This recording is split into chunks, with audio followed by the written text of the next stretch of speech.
සන්ධ්‍යාවක් වේවා සියලු දෙනාටම. අපි කලින් යොදාගත්තා වගේ අපි වැඩසටහන ආරම්භ කරන්න තමයි හදන්නේ. අද අපි මාතෘකාව විදියට දාගත්තේ හුස්ම විස වේද පරිසර දූෂණය ගැන අප දැනගත යුතු දෑ කියන මාතෘකාව තමයි අපි දාගත්තේ. විශේෂයෙන් මේක දාගන්න මේ මාතෘකාව තෝරගන්න හේතුවක් තිබ්බ එකක් තමයි පහුගිය දවස්වල මේත කාලේ අපිට ප්‍රවෘත්ති වලින් අහන්න දකින්න ලැබිච්ච දෙයක් තමයි ලංකාවේ වාතයේ ගුණාත්මක භාවය අඩු වෙලා ඉඳා ගෙදරින් එළියට යද්දී කියන්නේ බාහිර පරිසරයට යද්දී මාස්ක් එකක් පළඳින්න පරිස්සම් වෙන්න කියන අනුතුරු ඇඟවීම මාධ්‍ය හරහා අපිට දැක ගන්න ලැබුණා. තව පැත්තකින් ගත්තොත් ලංකාව කියලා කියන්නේ ස්වභාවික සම්පත් තියෙන වනාන්තර තියෙන ගස් කොළන් තියෙන රටක්. ඒතකොට අපි වෙන රටවල් ගැන අහලා තියෙනවා ජනාකීර්ණ රටවල් ගැන චීනය, ඉන්දියාවේ මුම්බයි නුවර වගේ මේ ජනාකීර්ණ ප්‍රදේශවල වාතයේ විශ්වණය ගැන අපි අහලා තියෙනවා. හැබැයි ලංකාව වගේ රටක මේ වගේ තත්ත්වයක් ඇති වෙන එකේ භයානකකම සහ මේ මොකද්ද වෙන්නේ කියන එක ගැන පැහැදිලි කරගන්න තමයි මේ වගේ මාතෘකාවක් දාගත්තේ. ඒත් එක්ක මතක් කරන්න ඕන අපි සහ එන්වයරන්මන්ටල් ෆෝරම් එක සහ පාරිසරික සංසදය අපි මේ අවුරුද්දේ ජනවාරි වල ඉඳලා ආරම්භ කරපු මාසික වැඩසටහන් මාලාවේ 3 වෙනි වැඩසටහන තමයි මේ. අපි පළවෙනි වැඩසටහනේදී කතා කරා ශ්‍රී ලංකාවේ සර්පයන් සහ වුන් සම්බන්ධ මිත්‍යා මත ගැන. දෙවෙනි වැඩසටහනේදී අපි කතා කරා ලංකාවේ දක්නට ලැබෙන සංචාරක පක්ෂීන් ගැන. එහි තෙවැන්න විදියට තමයි අපි අද දවසේ වායු දූෂණය ගැන කතා කරන්නේ. ඉතින් මේ වැඩේදී මේ අපිත් එක්ක එකතු වෙලා ඉන්න සම්පත්දායකින් විදියට රසායනික විද්‍යාංශයෙන් අධ්‍යාපනය හදාරපු සහ ඒ සම්බන්ධව මේ අත්දැකීම් සහිත විශේෂ ශාස්ත්‍රීය පිළිබඳ අත්දැකීම් සහිත තවදුරටත් ඒ විශේෂ ශාස්ත්‍රයන් තුන කටයුතු කරන සම්පත්දායකින් දෙන්නේ ඔවුන් දෙදෙනාවත් අපි ආදරයෙන් පිළිගන්නවා සංජය ඒකනායක සහ සංජුල ජයකොඩි ඔබ දෙදෙනාව සාදරයෙන් පිළිගන්නවා මේ වැඩසටහනට. ඊට පස්සේ වැඩසටහනේ සැකස්ම ගැන පොඩි විස්තරයක් කරොත් අපි මුලින්ම මූලික හැඳින්වීම් කිහිපයක් කරගන්නවා පළවෙනි වටේ විදිහට. ඒකෙදී අපි වායු දූෂණය සහ වායුවේ තියෙන සංඝටක පිළිබඳ හැඳින්වීමක් කරනවා. ඒ වගේම වාතය දූෂණය වෙන ක්‍රම හා බලපෑම් ගැන කතා කරනවා. වායු දූෂණය අවම කරගන්න අපි මොකද කරන්න ඕනේ කියන එක කතා කරනවා. ඒ වගේම අර මම කලින් කිව්වා වගේ මෑත කාලීන වාතය දූෂණය පිළිබඳ සිදුවීම් කිහිපයක් ගැන කතා කරනවා. පළවෙනි වටේ කොහොමද යන්නේ. දෙවෙනි වටේදී අපි අවස්ථාවක් කරගන්නවා මේ සම්බන්ධයෙන් තියෙන ප්‍රශ්න ගැටලු වලට අවස්ථාව දෙන්න සහ මේ තවදුරටත් පැහැදිලි කරගන්න සහ ඔබේ අදහස් මොන හරි තියෙනවා නම් එකතු කරන්න මේ ඒ සඳහා අවස්ථාවක් සලසන්න අපි දෙවෙනි වටේ අවසන් වටේදී අවස්ථාව සලසා ගන්නවා. ඔබ තමයි අද වැඩසටහනේ සැකස්ම ඒකයි මතක් කරන්න ඕන මේක අපි මේ ඒ විෂය සම්බන්ධයෙන් ගොඩාක්ම ගැඹුරට කිඳා බහින එකක් නෙමෙයි අපිට මේ සාමාන්‍යයෙන් අපි වායු දූෂණය ගැන අප දැනුවත් වෙලා ඉන්න ඕන මොනවද කියන එක ගැන තමයි අපි කතා කරන්නේ. නමුත් ඊටාම නිවැරදි තොරතුරුත් එක්ක හරයාත්මක දෙයක් කතා කරන්නේ මේ අපි ගත කරන කාලය අපතේ නොයන අපතේ මේ කාලේ අපතේ නොයවා එකෙන් උපරිම ප්‍රයෝජනයක් මේකට සම්බන්ධ වෙන අයට සහ මේ වැඩසටහන පස්සේ නරඹන අයට දෙන්න තමයි අපි උත්සාහ කරන්නේ. ඉතින් නැවතවරක් ඔබ සියලු දෙනාම පිළිගන්න ගම අපි වැඩසටහන පටන් ගමු. ප්‍රථමයෙන්ම මේ මම ආරාධනා කරන සංජය ඒකනායක මේ අපේ මාතෘකාව ගැන පුළුල් හැඳින්වීමක් සහ වාතයේ සංයුතිය සහ මේ වායු දූෂණය කියන්නේ මොකක්ද කියන එක ගැන පුළුල් හැඳින්වීමක් කරන්න. මේ වැඩසටහනත් එක්ක සම්බන්ධ වුණාලා හැමෝම ආදරයෙන් පිළිගන්නවා. ඒකම අපි බලමු මේ මොකද්ද මේ වායු ගෝලය කියන්නේ කියලා. සරලව කියනවා නම් වායු ගෝලය කියන්නේ මේ පොළොව තලයෙන් ඉහළට පවතින ඒ වගේම මේ වායු කලාපය ගත්තාම හිතන්න මේක පෘථිවියේ මේ පොළොව තලයෙන් එතන මේ විදිහට ගෝලාකාරව සැකසුණු වායුමය කලාපයක් මේ පොළොව තලයේ ඉහළට පවතිනවා. එතන මෙන්න මේ කලාපයට තමයි අපි සරලව කිව්වොත් වායු ගෝලය. අපිට ඊළඟට එන වචනේ තමයි උන්නතාංශය. මේ පොළොව තලයෙන් ඉහළට යනකොට මුළු මට්ටම ඉහළට යනකොට ඒ ඉහළට යන උසට තමයි අපි කියන්නේ උන්නතාංශය කියලා. එතකොට උන්නතාංශය කියන කාරණාවත් එක්ක මේ පොළොව තලයේ ඉඳන් ඉහළට යනකොට වායුගෝලයේ වායුන් වල සංයුතිය වෙනස් වෙනවා. ඒක පීඩනයයි උෂ්ණත්වයයි වෙනස් වීම මත ස්තර පහක් හඳුන්වලා තියෙනවා. පළවෙනි එක තමයි පරිවර්තී ගෝලය.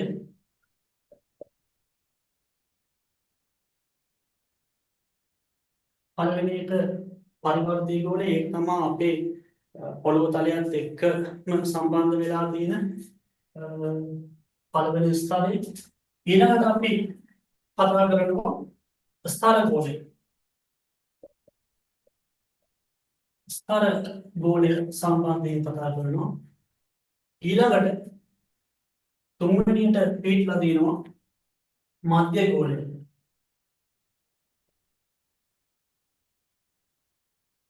මධ්‍ය ගෝලය. හතරවෙනියට පිටලා දිනවා තාප ගෝලය.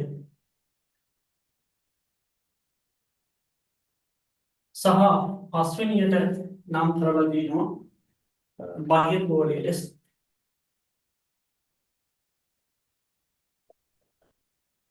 එතකොට මේ පොළොව තලයෙන් ඉහළට පවතින වායුමය කලාපයේ ගෝලාකාර විදිහට සකස් වෙලා හැදිච්ච ගෝලය තමයි අපි වායු ගෝලය කියලා හඳුන්වන්නේ. මේ මුහුදු මට්ටමේ ඉඳන් ඉහළට පවතින උස අපි උන්නතාංශය කියලා හඳුන්වනවා. එතකොට මේ උන්නතාංශයත් එක්ක වායු ගෝලයේ පීඩනය උෂ්ණත්වය වෙනස් වීම මත අපිට වෙන් කරලා හඳුනා ගන්න පුළුවන් ස්තර පහක් ඉදිරිපත් කරලා තියෙනවා. පරිවර්තී ගෝලය, ස්තර ගෝලය, මධ්‍ය ගෝලය, තාප ගෝලය සහ බාහ්‍ය ගෝලය විදියට. හැබැයි අද දවසේ අපේ වැඩසටහනත් එක්ක ගොඩක්ම සම්බන්ධ වෙන්නේ මේ පරිවර්තී ගෝලය හා සම්බන්ධ වුණු වෙනස්කම් කීපයක් ගැන. සාමාන්‍යයෙන් මේ පරිවර්තී ගෝලය ගත්තාම කිලෝමීටර්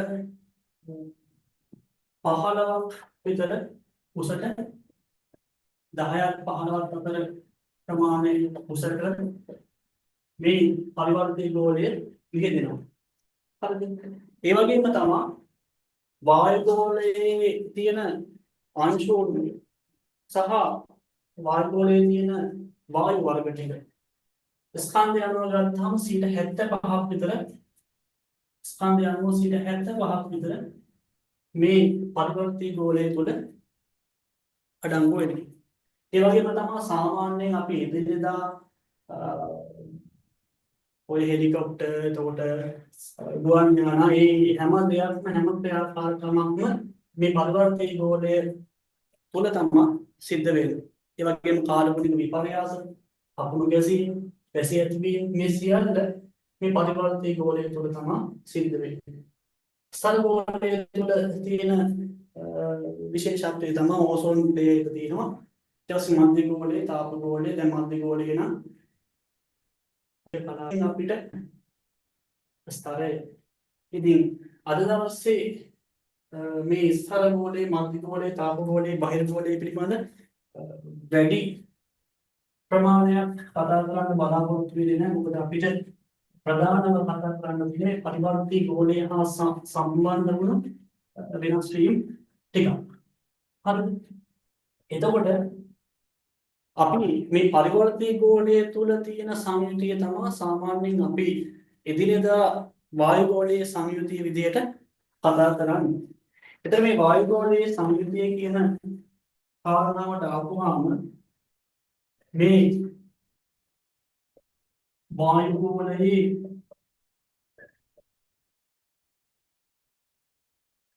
සංයුතිය අපිට කොටස් දෙකකට බෙදා ගන්න පුළුවන්. වායුමය සංඝටකයි, ද්‍රව්‍යමය සංඝටකයි දෙස. පැහැදිලිද? එතකොට වායුමය සංඝටක විදිහට අපිට ඒකේ ප්‍රධානව වඩා වැඩිපුර කියන වායුන් ගැන කතා කරන්න පුළුවන්. ඊ타ත්ම කුඩා ප්‍රමාණයක් තියෙන වායුන් ගැන කතා කරන්න පුළුවන්. එතන මේ වැඩිපුර තියෙන වායුන් හැටියට අපිට හම් වෙනවා නයිට්‍රජන් 78ක් පවතිනවා. ඊළඟට ඔක්සිජන් 21ක් පවතිනවා. ඒ වගේම ආගන් 0.9ක් පවතිනවා සහ ඊළඟට කාබන් ඩයොක්සයිඩ් 0.04ක් පවතිනවා. සාමාන්‍යයෙන් වායුමය සංඝටක ගත්තාම nitrogen, oxygen, argon, carbon dioxide කියන මේවා තමයි සාමාන්‍යයෙන් මේ වායු ගෝලයේ අපි සලකන පරිවර්ති ගෝලයේ තුල වැඩිපුරම හම්බ වෙනවා. ඊළඟට සාමාන්‍ය ප්‍රමාණ වලින් හීලියම්, නියෝන්, ආගන්, සෙනන් ඒ වගේ ඒවා. ඊට පස්සේ CH4 වායු, हाइड्रोजन वायु, ओजोन, I2, N2O, ये वगैरह में एमोनिया में होवागी इतना मात्रा कुड़ा प्रमाण वाली हम बेनवा मैंने ये वगैरह वायु इलागट में द्रव्य में संघटन करता हूँ. द्रव्यमय संघटक वल ගොඩක් දුරට තියෙන්නේ දූවිලි අංශු ඒ විශාල ප්‍රමාණ වලින් මේ තාමම කුඩා ප්‍රමාණයේ තියෙන වායු අංශුන් වල ප්‍රතිශත තමයි මේ දූවිලි අංශු වල තියෙන්නේ. හරිද? හැබැයි මේ අපි කතා කරන පරිවර්තීය ගෝලය තුල හම්බ වෙන වායුමය සංඝටක ඒකේ වැඩිපුර තියෙන ඒවා ඉතා කුඩා ප්‍රමාණයෙන් තියෙන ඒවා සහ ද්‍රව්‍යමය සංඝටක ගත්තාම මොකක් හරි ස්ටෑන්ඩඩ්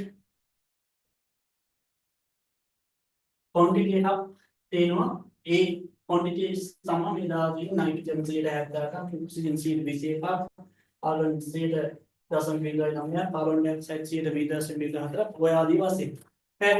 හැබැයි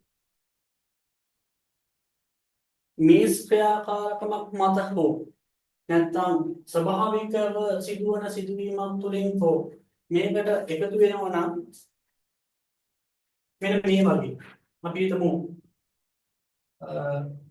මේ වායුමය සංඝටක කලාපයට එකතු වෙනවා කාබන් මොනොක්සයිඩ් වැඩිපුර ඊළඟට සල්ෆර් ඩයොක්සයිඩ් වැඩිපුර එකතු වෙනවා නම් नाइट्रोजन डाइऑक्साइड වැඩිපුර එකතු වෙනවා නම් මේ N2O වැඩිපුර එකතු වෙනවා නම් ඊට අමතරව ජල වාෂ්ප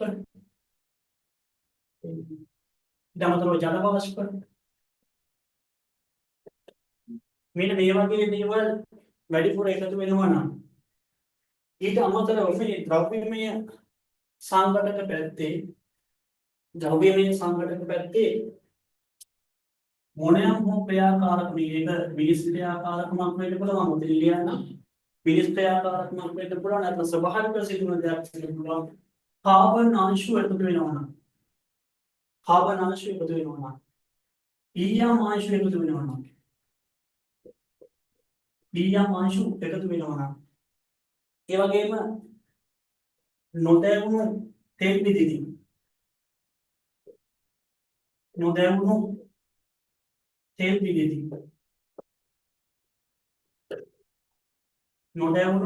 තෙල් විදිහි එකතු වෙනවා. ඒ වගේම ප්‍රොමිනාශක විදිහි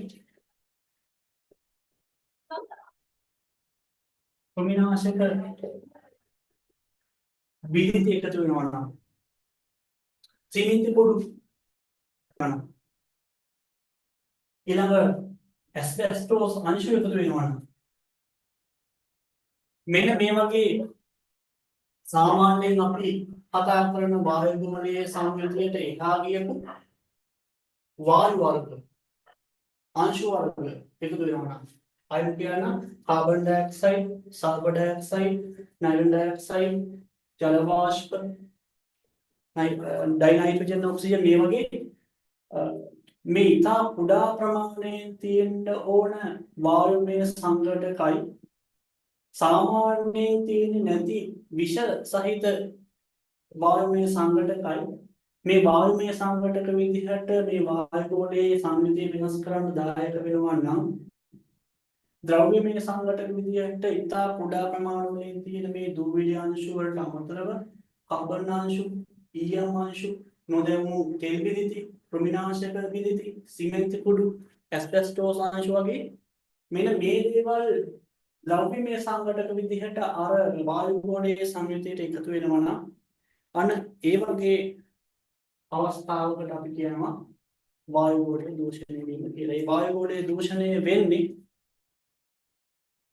එක්කෝ මේ ක්‍රියාකාරකමක් මගින් පරිසරයට වෙන හානිය නිසා එහෙම නැත්නම් ස්වභාවික වසිදුවන දෙයක් වෙන්න පුළුවන්.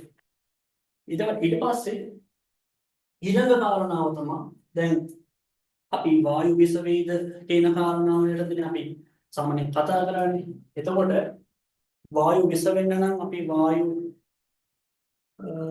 තියාගෙන නේ හුස්ම ගැනීම, හුස්ම පිට කිරීම වගේ දේවල් ටික කරන්න එපා. මේ හුස්ම ගන්න එක, හුස්ම පිට කරන එක අපි මිනිසුන් විදිහට අපි කරනවා. සාපෝන් කරනවා. ශාප වල ප්‍රවාසාන්තේසන හුස්ම ප්‍රයාවලිය සිද්ධ වෙනවා. ඉතින් මේ හැම දෙයක්ම කන පිට හැරෙනවා මේ වායු ගෝලයේ සංයුතිය වෙනස් වුණොත්. හරිද? එතකොට මේ හුස්ම ගැනීම සහ හුස්ම පිට කිරීම මේ හුස්ම ගැනීම සහ හුස්ම පිට කිරීම සම්බන්ධයෙන් කතා කරපුවාම අපිට ගන්න හුස්මේ ඔක්සිජන් කොච්චරක් තියෙනවද? නයිට්‍රජන් කොච්චරක් තියෙනවද? කාබන් ඩයොක්සයිඩ් කොච්චරක් තියෙනවද? කියලා අපිට පොඩ්ඩක් බලා ගන්න පුළුවන්. සාමාන්‍ය හුස්ම ගන්න, ඒ කියන්නේ ඉන්හේල් ප්‍රොසෙස් එකේදී ඔක්සිජන් වල ප්‍රතිශතය 21යි. ඒක අපි දන්න කාරණාවනේ නයිට්‍රජන් වල 78 එහෙම තියෙනවා. නයිට්‍රජන් නොගෙන ඉන්නේ නැහැ හුස්ම ගනිද්දී. කාබන් ඩයොක්සයිඩ් කියන්නේ 0.04යි. හැබැයි ඊට අමතරව ඉතා කුඩා ප්‍රමාණවලින් ඉතා කුඩා ප්‍රමාණ වලින් වෙනත් අර ඉතා කුඩා ප්‍රමාණ වලින් අපි කතා කරමු ට්‍රේස් එලිමන්ට්ස් ටික ට්‍රේස් ගෑසස් ටික තියෙනවා සහ පාටිකල්ස් ටික තියෙනවා. ඒ උෂ්ම ගන්න ප්‍රොසෙස් එකේදී වෙන දෙයක්.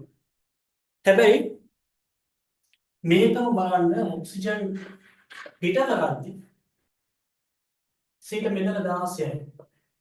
නයිට්‍රජන් ගන්න නැති නිසා නයිට්‍රජන් 70ට එහෙම තියෙනවා. කාබන් ඩයොක්සයිඩ් 4ක් පිට වෙනවා. කියන්නේ සතුන් හුස්ම ගනිද්දී ඔක්සිජන් වැඩි ප්‍රමාණයක් තිබිලා හුස්ම පිට කරද්දී ඔක්සිජන් අඩු ප්‍රමාණයකට පාත් වෙන එක. ඒකනේ සාමාන්‍යයෙන් වෙන්නේ හුස්ම ගනිද්දී අපි ඔක්සිජන් නේ ඇඟට ගන්න. ඒතර ඇඟේ කාබන් ඩයොක්සයිඩ් පිට වෙනවා. මේක පැහැදිලි වෙනවා. ඊට අමතරව පිටා කුඩා ප්‍රමාණවලින් තියෙන වායුමය සහ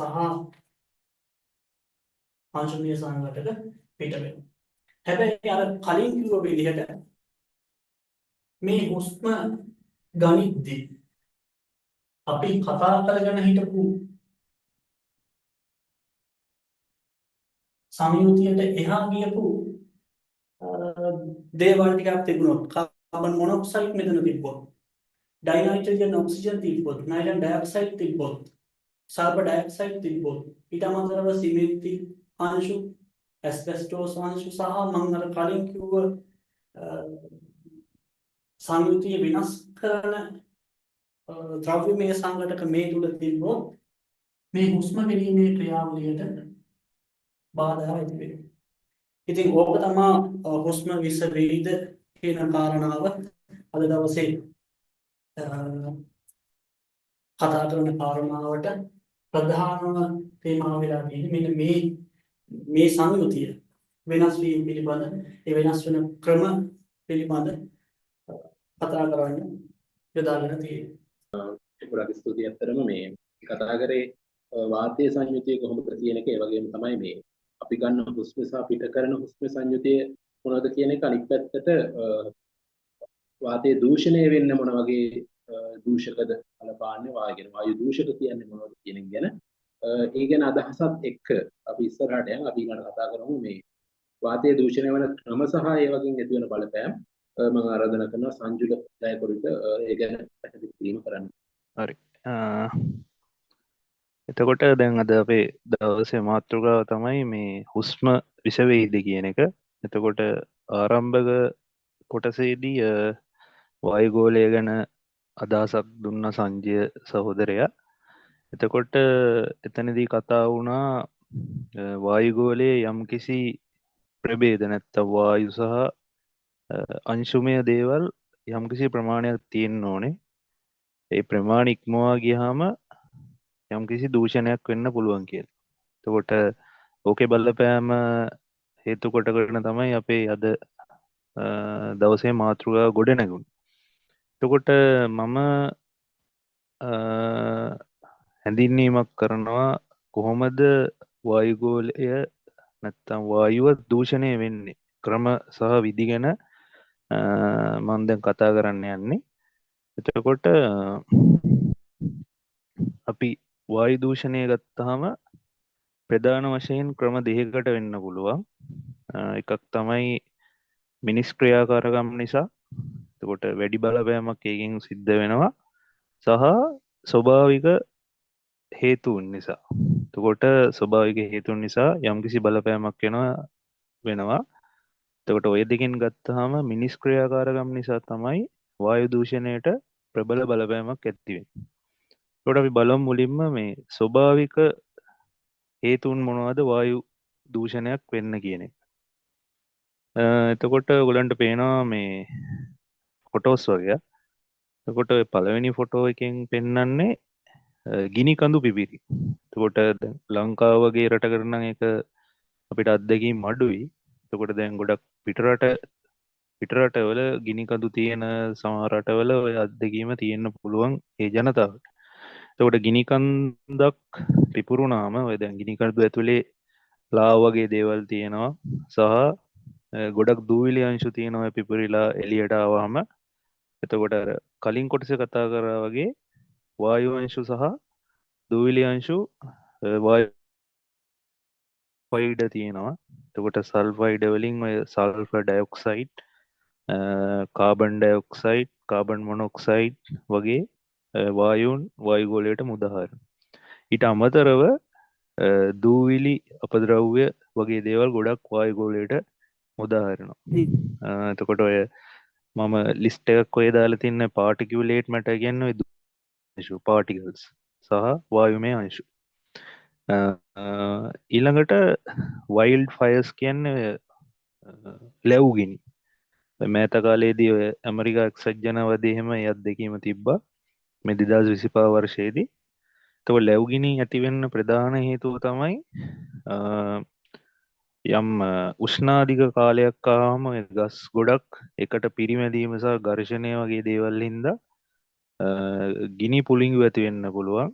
ඊට පස්සේ ඒක ගින්නක් දක්වා වර්ධනය වෙලා ලැව්ගිනි හටගන්න පුළුවන්. ඊට අමතරව මිනිස් ක්‍රියාකාරකම් බලපාන්නත් පුළුවන්. ඔය සමහර කෘෂිකාර්මික කටයුතු සහ සත්ත්ව දඩයම් කරන මිනිසුන් විසින් කරන අහිතකර ක්‍රියාකාරකම් නිසාත් ලැව්ගිනි ඇති වෙන්න පුළුවන්. එතකොට මේ ලැව්ගිනි වල බලපෑම අපි ගත්තොත් වායුගෝලයට බලපාන්නේ කොහොමද කියලා. එතකොට ප්‍රධාන වශයෙන් ඔයගොල්ලන් දන්නවා ගස් එක්කනේ මේ වැඩේ වෙන්නේ. ඒතර ගස් ගත්තාම ගස් වල ප්‍රධාන අපි රසායන විද්‍යාව පැත්තෙන් ගත්තොත් ඔගේ තියෙන කාබන් සංචිත. ඒකට ඔය ඇවිලි වුණාම ඔක දහණය වුණාම ඇත්තටම පිට වෙන්නේ කාබන් සහිත විෂවායු, කාබන් ඩයොක්සයිඩ්, කාබන් මොනොක්සයිඩ් වගේ දේවල්. ඒකට ඕවා වායුගෝලයට එකතු වෙනවා. ඊට අමතරව අපි ඔය ගස් ගත්තාම, ශාක කොටස් ගත්තාම මේවල වාෂ්පශීලී සංයෝග තියෙනවා ගස්වල ඇතුළේ. එතකොට දැන් මේ දහණය වුණාම ඕවත් එළියට එනවා. දැන් ඔය වොලටයිල් ඕගනික් කම්පවුන්ඩ්ස් කියන්නේ වාෂ්පශීලී සංයෝග. එතකොට වාෂ්පශීලී සංයෝග ගත්තම ඕවා ඉක්මනට වායුගෝලයට එනවා. මොකද ඒවල තාපාංකය ඉතා අඩු හින්දා. එතකොට සහ තවත් රසායනික සංයෝග වායුගෝලයට නිදහස් වෙන්න පුළුවන්. එතකොට අපි ඇත්තටම ඕවා දකින්නේ ඔය කාබන් අංශු නැත්තම් දුම වගේ දේවල් වායුගෝලයට එකතු වෙනවා වගේ තමයි අපිට පියවියසෙන් පේන්නේ. නමුත් බැලුවම ඇත්තටම අපිට ඇස් දෙකට පේන්නේ නැති යම්කිසි විෂ වායු ප්‍රමාණයක් වායුගෝලයට එකතු වෙනවා. එතකොට ඊළඟට කතා කරන්නේ සී ස්ප්‍රේ කියන එක. එතකොට ඒක ඕගලන්ට අලුත් අත්දැකීම්, අලුත් සිද්ධියක් වෙන්න පුළුවන්. ඔක ඇත්තටම වෙන්නේ මුහුද ආශ්‍රිතව. එතකොට ගොඩක් මුහුදු රළ එකට හැප්පෙන අවස්ථාව නැත්තම් මුහුදු රළ හැප්පුණාම ඔය දිය බිඳිතිය තියෙනවා. එතකොට ඕකට අපි කියනවා විද්‍යාත්මකව එරසෝල් තත්වයක් කියලා. කියන්නේ වාෂ්ප ද්‍රව වාෂ්ප අවස්ථාවක් තියෙන උතර.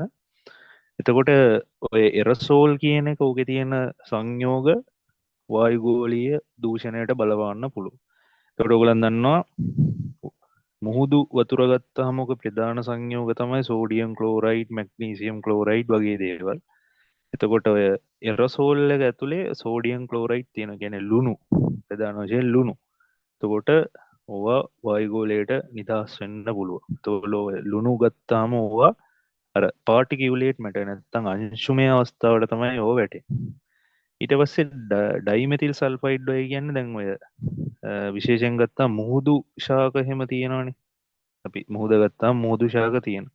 එතකොට අර රළ බිඳෙන අවස්ථාවට ආවම ඔය මුහුදු ශාකවල තියෙන ඔය ඩයිමෙතිල් සල්ෆයිඩ් කියන සංයෝගයේම එතකොට ඔය විෂ අවස්ථාවටත් පත් වෙනවා. ඕවා වායුගෝලයට නිදහස් වෙන්න පුළුවන්. ඊට අමතරව ඔයගොල්ලන් දන්නවා රසායනික කර්මාන්ත ඒවා තුලින් මුහුදට අපද්‍රව්‍ය බැහැර කරනවා. එතකොට ඒවල බැරලෝහ, ප්ලාස්ටික්ස්, ඕගනික් නැත්තම් කාබනික අපද්‍රව්‍ය තියෙන්න පුළුවන්. එතකොට අර රළ බිඳිතිත් එක්ක ඕවා වායුගෝලයට මුසු වෙන්න පුළුවන්. එතකොට ඔය ආකාරයට ඔය සී ස්ප්‍රේ කියන එකේ වායුගෝලයට වායු දූෂක එකතු වෙන්න පුළුවන්. එතකොට ඔය ප්‍රධාන වශයෙන් වෙන්නේ අර මුහුදු රළ ගැටීම නිසා ඇතිවෙන බල හින්දා, අර ඇතිල්ලීම හින්දා අර විෂ සහිත විෂ සංයෝග වායුගෝලයට ඉතා ලේසියෙන් එකතු වෙන්න පුළුවන්. එතකොට අන්තිම කාරණේ විදියට මම ගත්තේ ස්වභාවික විදිවලින් වායු දූෂණය වෙන විදිහක් විදියට ඩස්ට් ස්ට්‍රෝම්. ඒ කියන්නේ දූවිලි කුණාටු කියන්නේ. ඒකට ඒකත් ලංකාවට එච්චරම සුලභ දෙයක් නෙමෙයි. දැන් ගොඩක් ඔය සෞදි අරාබි, ඩුබායි වගේ කාන්තාර තියෙන රටවල මේ සිද්ධිය වෙනවා. එතකොට ඒ රටවල නිරන්තරයෙන් වෙන දෙයක් තමයි දූවිලි කුණාටු ඇති වෙනවා. ඒකට සමහර නගර ගත්තාම දූවිලි කුණාටු වලින් යම්කිසි කාල යන්වලදී වැහිලා යනවා. එතකොට තොනදි ප්‍රධාන සංයෝග තමයි ඔය දූවිල්ල සහ වැලි, සිලිකා ඩස්ට් එක කියන එක. ඊට අමතරව ඔය මයික්‍රෝබ්ස් නැත්තම් ශුද්ධ ජීවීන්, බැක්ටීරියා, ෆංගල්, ඒ කියන්නේ දිලීර, ස්පෝස් වගේ දේවල් ඒවත් එක්ක ව්‍යාප්ත වෙන්න පුළුවන්. අනිත් කාරණය තමයි දූවිලි කුණාටුත් එක්ක ඔය නගරාශ්‍රිත ප්‍රදේශවල කාබනික වාහන වලින් පිටවන කාබන් තියෙනවනේ. එතකොට ඒ කාබන් අර දූවිලි අංශුත් එක්ක මික්ස් වෙලා මිශ්‍ර වෙලා ව්‍යාප්ත වෙන්න පුළුවන්. එතකොට ඔය කාරණා අතර තමයි ප්‍රධාන වශයෙන්ම ස්වභාවික ක්‍රම වලින් වායු දූෂණයට බලපාන. එතකොට දැන් සමස්තයක් විදියට ගත්තාම ස්වභාවික ක්‍රම වලින් ඇති වෙන බලපෑම ඉස්සර කොටසේ අපි කතා කරනවා මේ මානව ක්‍රියාකාරකම් නිසා ඇති වෙන බලපෑමත් එක්ක බැලුවම යම්කිසි ප්‍රමාණයක් අඩුයි. නමුත් ඔයගලන්ට පේන මේ පල්ලෙහා මම ඔයගලන්ට පෙන්නලා තියෙනවා අර වායු දූෂණයට බලපාන හේතු සාධක වෙන සංඝටක තියෙනවා. එතකොට ඒ සංඝටකවල යම්කිසි බලපෑමක් තියෙනවා. එතකොට ඕවා අර කලින් කොටසේ කතා කරා වගේ වායුගෝලයේ තියෙන්න පුළුවන් ප්‍රමාණවලට වඩා වැඩි වුණාම අපේ වායුගෝලයේ සංයුතිය වෙනස් වෙනවා. එතකොට ඒකෙන් මිනිස්සුන්ට සහ සත්තුන්ට සහ පරිසරයට බලපෑමක් වෙනවා. හරි. අපි ඊළඟට කතා කරමු මිනිස් ක්‍රියාකාරකම් කොහොමද වායුගෝලයට බලපාන්නේ කියලා. එතකොට ප්‍රධානම දේ තමයි ඔය කර්මාන්ත වලින් පිටවෙන අපද්‍රව්‍ය. එතකොට දැන් ලංකාවේ ගත්තාම දන්නවා නගර කොළඹ ආශ්‍රිතව සහ ගොඩක් ඔය තදාසන්න ප්‍රදේශවල කර්මාන්ත තියෙනවා. එතකොට කාර්මික ජනපද විදිහටත් තියෙනවා. එතකොට ඒවල ගොඩක් කර්මාන්ත සිදු කරනවා විවිධ අංශ ඔස්සේ. එතකොට වාහන කර්මාන්ත, ඊට පස්සේ කාබනික ද්‍රව්‍ය ආශ්‍රිත කර්මාන්ත, රබර් ආශ්‍රිත කර්මාන්ත, යකඩ වීදුරු වගේ දේවල් සෑහෙන්න වෙනවා. එතකොට ඕවල නිෂ්පාදන කටයුත්ත කරද්දී එක එක අවස්ථාවලදී වායූන් වායුගෝලයට පිට කරනවා. එතකොට ඒ වායුත් එක්ක අර කියන විෂ සහිත වායුන් වායුගෝලයට මුදාහරිනවා. එතකොට ප්‍රධාන විෂ වායු අංශුන් තමයි කාබන් ඩයොක්සයිඩ් සහ කාබන් මොනොක්සයිඩ් සහ අංශුන් තවත් SO2 නයිට්‍රජන් වල ඔක්සයිඩ් සහ වාෂ්පශීලී කාබනික සංයුක්ත. එතකොට ඕවලින් අර කිව්ව විදිහට වායුගෝලයට බලපෑමක් සිද්ධ වෙනවා. දැන් කාබන් ඩයොක්සයිඩ් සහ කාබන් මොනොක්සයිඩ් ගත්තාම ගොඩක්ම ඔය දහනයන් සිද්ධ වෙන කර්මාන්තය ආශ්‍රිතව තමයි වෙන්නේ. අර කිව්වා වගේ දර දහනය කළා සහ කාබනික ද්‍රව්‍ය දහනය කළා සිද්ධ වෙන කර්මාන්තවලදී ඵලයක් විදියට තමයි ඕවා පිට වෙන්නේ. ඊට පස්සේ SO2 වගේ ඒවා ගත්තාම ඔය අපි කතා කරනවා ඔය ගල් අඟුරු ආශ්‍රිත බලාගාරවල ප්‍රධාන ප්‍රභේදයක් තමයි SO2. එතකොට ওই විදිහට අපිට ඔය කාර්මික සංසිද්ධීන් ආශ්‍රිතව පිටවෙන වායුන් විදිහට වෙන් කරගන්න පුළුවන්. ඊට පස්සේ ওই vehicle emission කියන්නේ රථ වාහන වලින් පිට කරන දු. එතකොට දැන් ඒක ලංකාවේ සුලභ දෙයක්. ගොඩක් අපි පාරේ එදිනදා යද්දී ඔයගලන්ට තේරෙනවා වාහනවල කළු දුමක් එළියට එනවා. කළු දුම් එළියට එනවා. එතකොට ඔක ඇත්තරම වෙන්නේ අය වාහනවල අභ්‍යන්තර දහන එන්ජිමේ අපි ඩීසල් පෙට්‍රල්නේ අපි ලංකාවේ පාවිච්චි කරන්නේ. එතකොට ඔය ඩීසල් පෙට්‍රල් ගත්තාම ඔයගලන් අහලා ඇති ඔය ඔක්ටේන් නම්බර් එකක් තියෙනවා. ඔක්ටේන් 95 92 කියලා එහෙම තියෙනවා. එතකොට ඔක්ටේන් කියන්නේ කාබන් 8 සංයෝගය. එතකොට කාබන් සහ හයිඩ්‍රජන් දාමයක් තමයි උතන තියෙන්නේ. එතකොට ඔය අභ්‍යන්තර දහන එන්ජිමේදී ඕක අධික තාපය හමුවේ වාෂ්පශීලී සංයෝගයක් වෙනවා.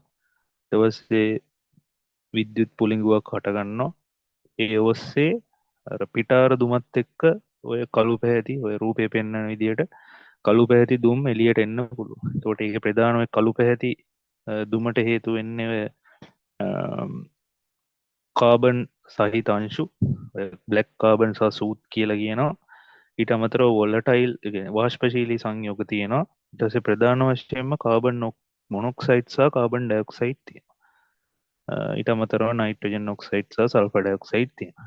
එතකොට ලංකාවට ප්‍රබල තර්ජනයක් ඔය වාහන වලින් පිටවන දු.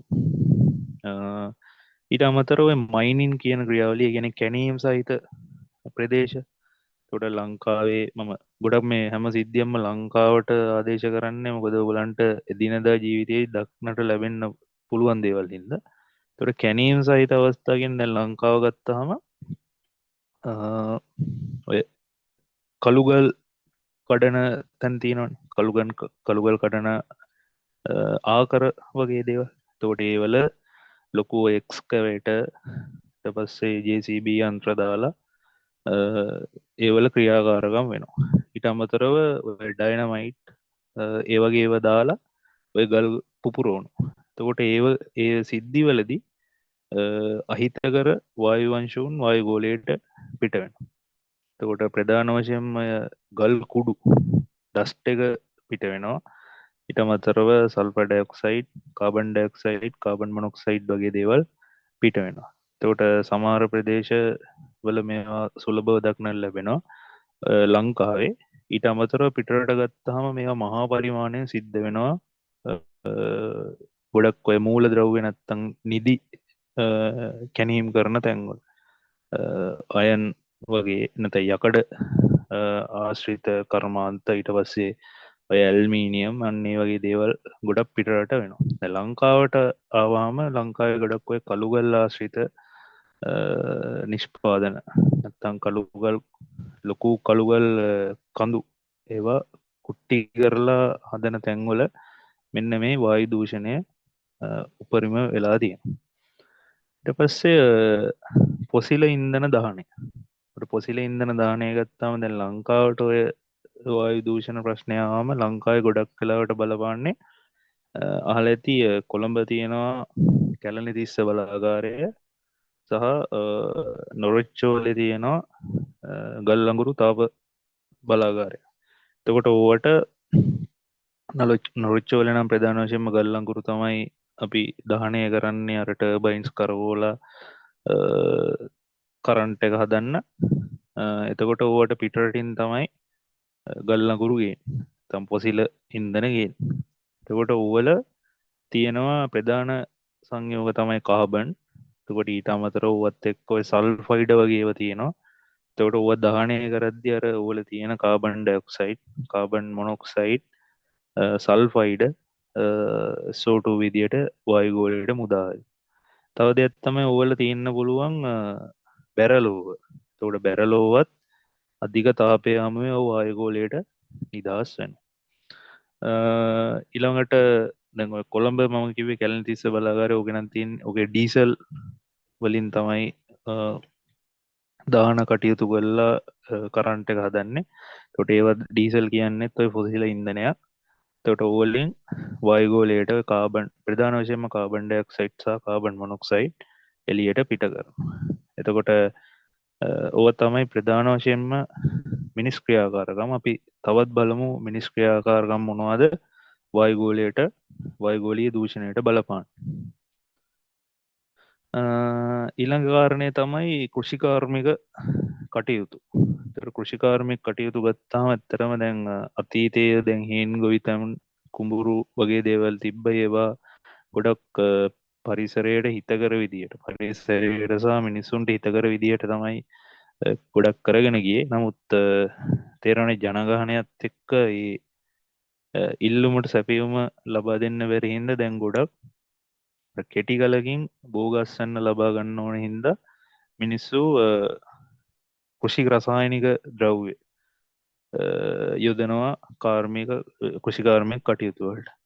එතකොට ඒවලදී ගොඩක්ම යන්ත්‍ර සූත්‍ර භාවිතා කරනවා. ඊට අමතරව කෘමිනාශක, වල්නාශක වගේ දේවල් පාවිච්චි කරනවා. එතකොට ඕවා පාවිච්චි කරද්දිත් මොකද වෙන්නේ? වායුගෝලයට අහිතකර වායුන් මුදා හරිනවා. එතකොට උදාහරණයක් ගත්තාම දැන් ඔය නුවරඑළිය වගේ ප්‍රදේශ ගත්තාම ඒවල උදේ කාලයේදී හැම කෘමිනාශක එහෙම ඉසිනකොට ගොඩක් වායුගෝලයට ඒ වායු වංශුන් නිදහස් වෙනවා. ඊට පස්සේ ඔය දූවිලි වගේ දේවල් ඔය අපි සුනාමි යන්ත්‍ර වගේ ඒවා කියන්නේ අපි ගොයම් අස්වැන්න නෙලන කාලෙදී දැන් අලුත් යන්ත්‍ර ඇවිල්ලා තියෙනවා. එතකොට ඒ වලින් ඩස්ට් එක එළියට පිට වෙනවා. එතකොට ඒ වලින් වායුගෝලීය වායු දූෂණයට බලපෑමක් ඇති වෙනවා. ඊට අමතරව මම කිව්වා කෘමිනාශක, වල්නාශක වගේ ගත්තාම ඒව ගොඩක් තෙල් ඉසින්නේ. එතකොට ඒවල විෂ සහිත ද්‍රව්‍ය තියෙනවා. යම් කිසි ප්‍රමාණයක් පැලවලට උරා ගන්නවා. නමුත් අර වායුගෝලයේ හුළඟත් එක්ක ඒව ගොඩක් වායුගෝලයට මුසු වෙනවා. ඊළඟට තමයි දැන් ඔය නයිට්‍රජන් ඩයොක්සයිඩ් ගත්තාම ඔය කෘෂිකාර්මික ප්‍රදේශවල ශාක කොටස් පල් වෙනවා කියන්න පල් වෙනවා සහ වතුරත් එක්ක එකතු වුණාම ඕව ගොඩක් කර වායුන් නිපදවන්න පුළුවන්. තොට N2O ඒ වගේ වායුවක් සහ මීතෙන් වගේ දේවල් වායුගෝලයට පිටවෙන. ඊළඟ කාරණය තමයි කුණු කසල පිලිස්සීම. එතකොට ඒක ගොඩක් වෙලාවට අපිට දකින්න පුළුවන්. අපි ගෙදරක් ගත්තත් කුණු කසල ටිකක් එකතු වුණාම මොකද කරන්නේ? ඔක පුච්චනවා. ඊට පස්සේ පාරවල් අයිනෙත් අපිට ඕන තරම් දකින්න පුළුවන්. එතකොට ඒවල බලපෑම කොච්චරද කියනවනම් ඒව ඇතුලේ දැන් ප්ලාස්ටික් වගේ දේවල් එහෙම අපි දහනය කරාම ගොඩක් විෂසහිත දේවල් වායුගෝලයට පිට වෙනවා. එතකොට ප්ලාස්ටික් වගේ ගත්තාම තේවල ගොඩක් තින්නේ කාබන් ආශ්‍රිත පොලිමර්ස් නැත්නම් බහු අවයවික. එතකොට ඒවා දහනය වෙලා විෂසහිත ද්‍රව්‍ය වායුගෝලයට මුදා හැරෙනවා. ඔය ඩයොක්සින් සහ ෆියුරෑන් කියන්නේ ගොඩක් ඔය ප්ලාස්ටික් එක්ක තියෙන විෂ ද්‍රව්‍ය. ඊට අමතරව වල බැරලෝහ තියෙන්න පුළුවන්. අයිත් කාබන් ඩයොක්සයිඩ් කාබන් මොනොක්සයිඩ් වගේ දේවල් තියෙනවා.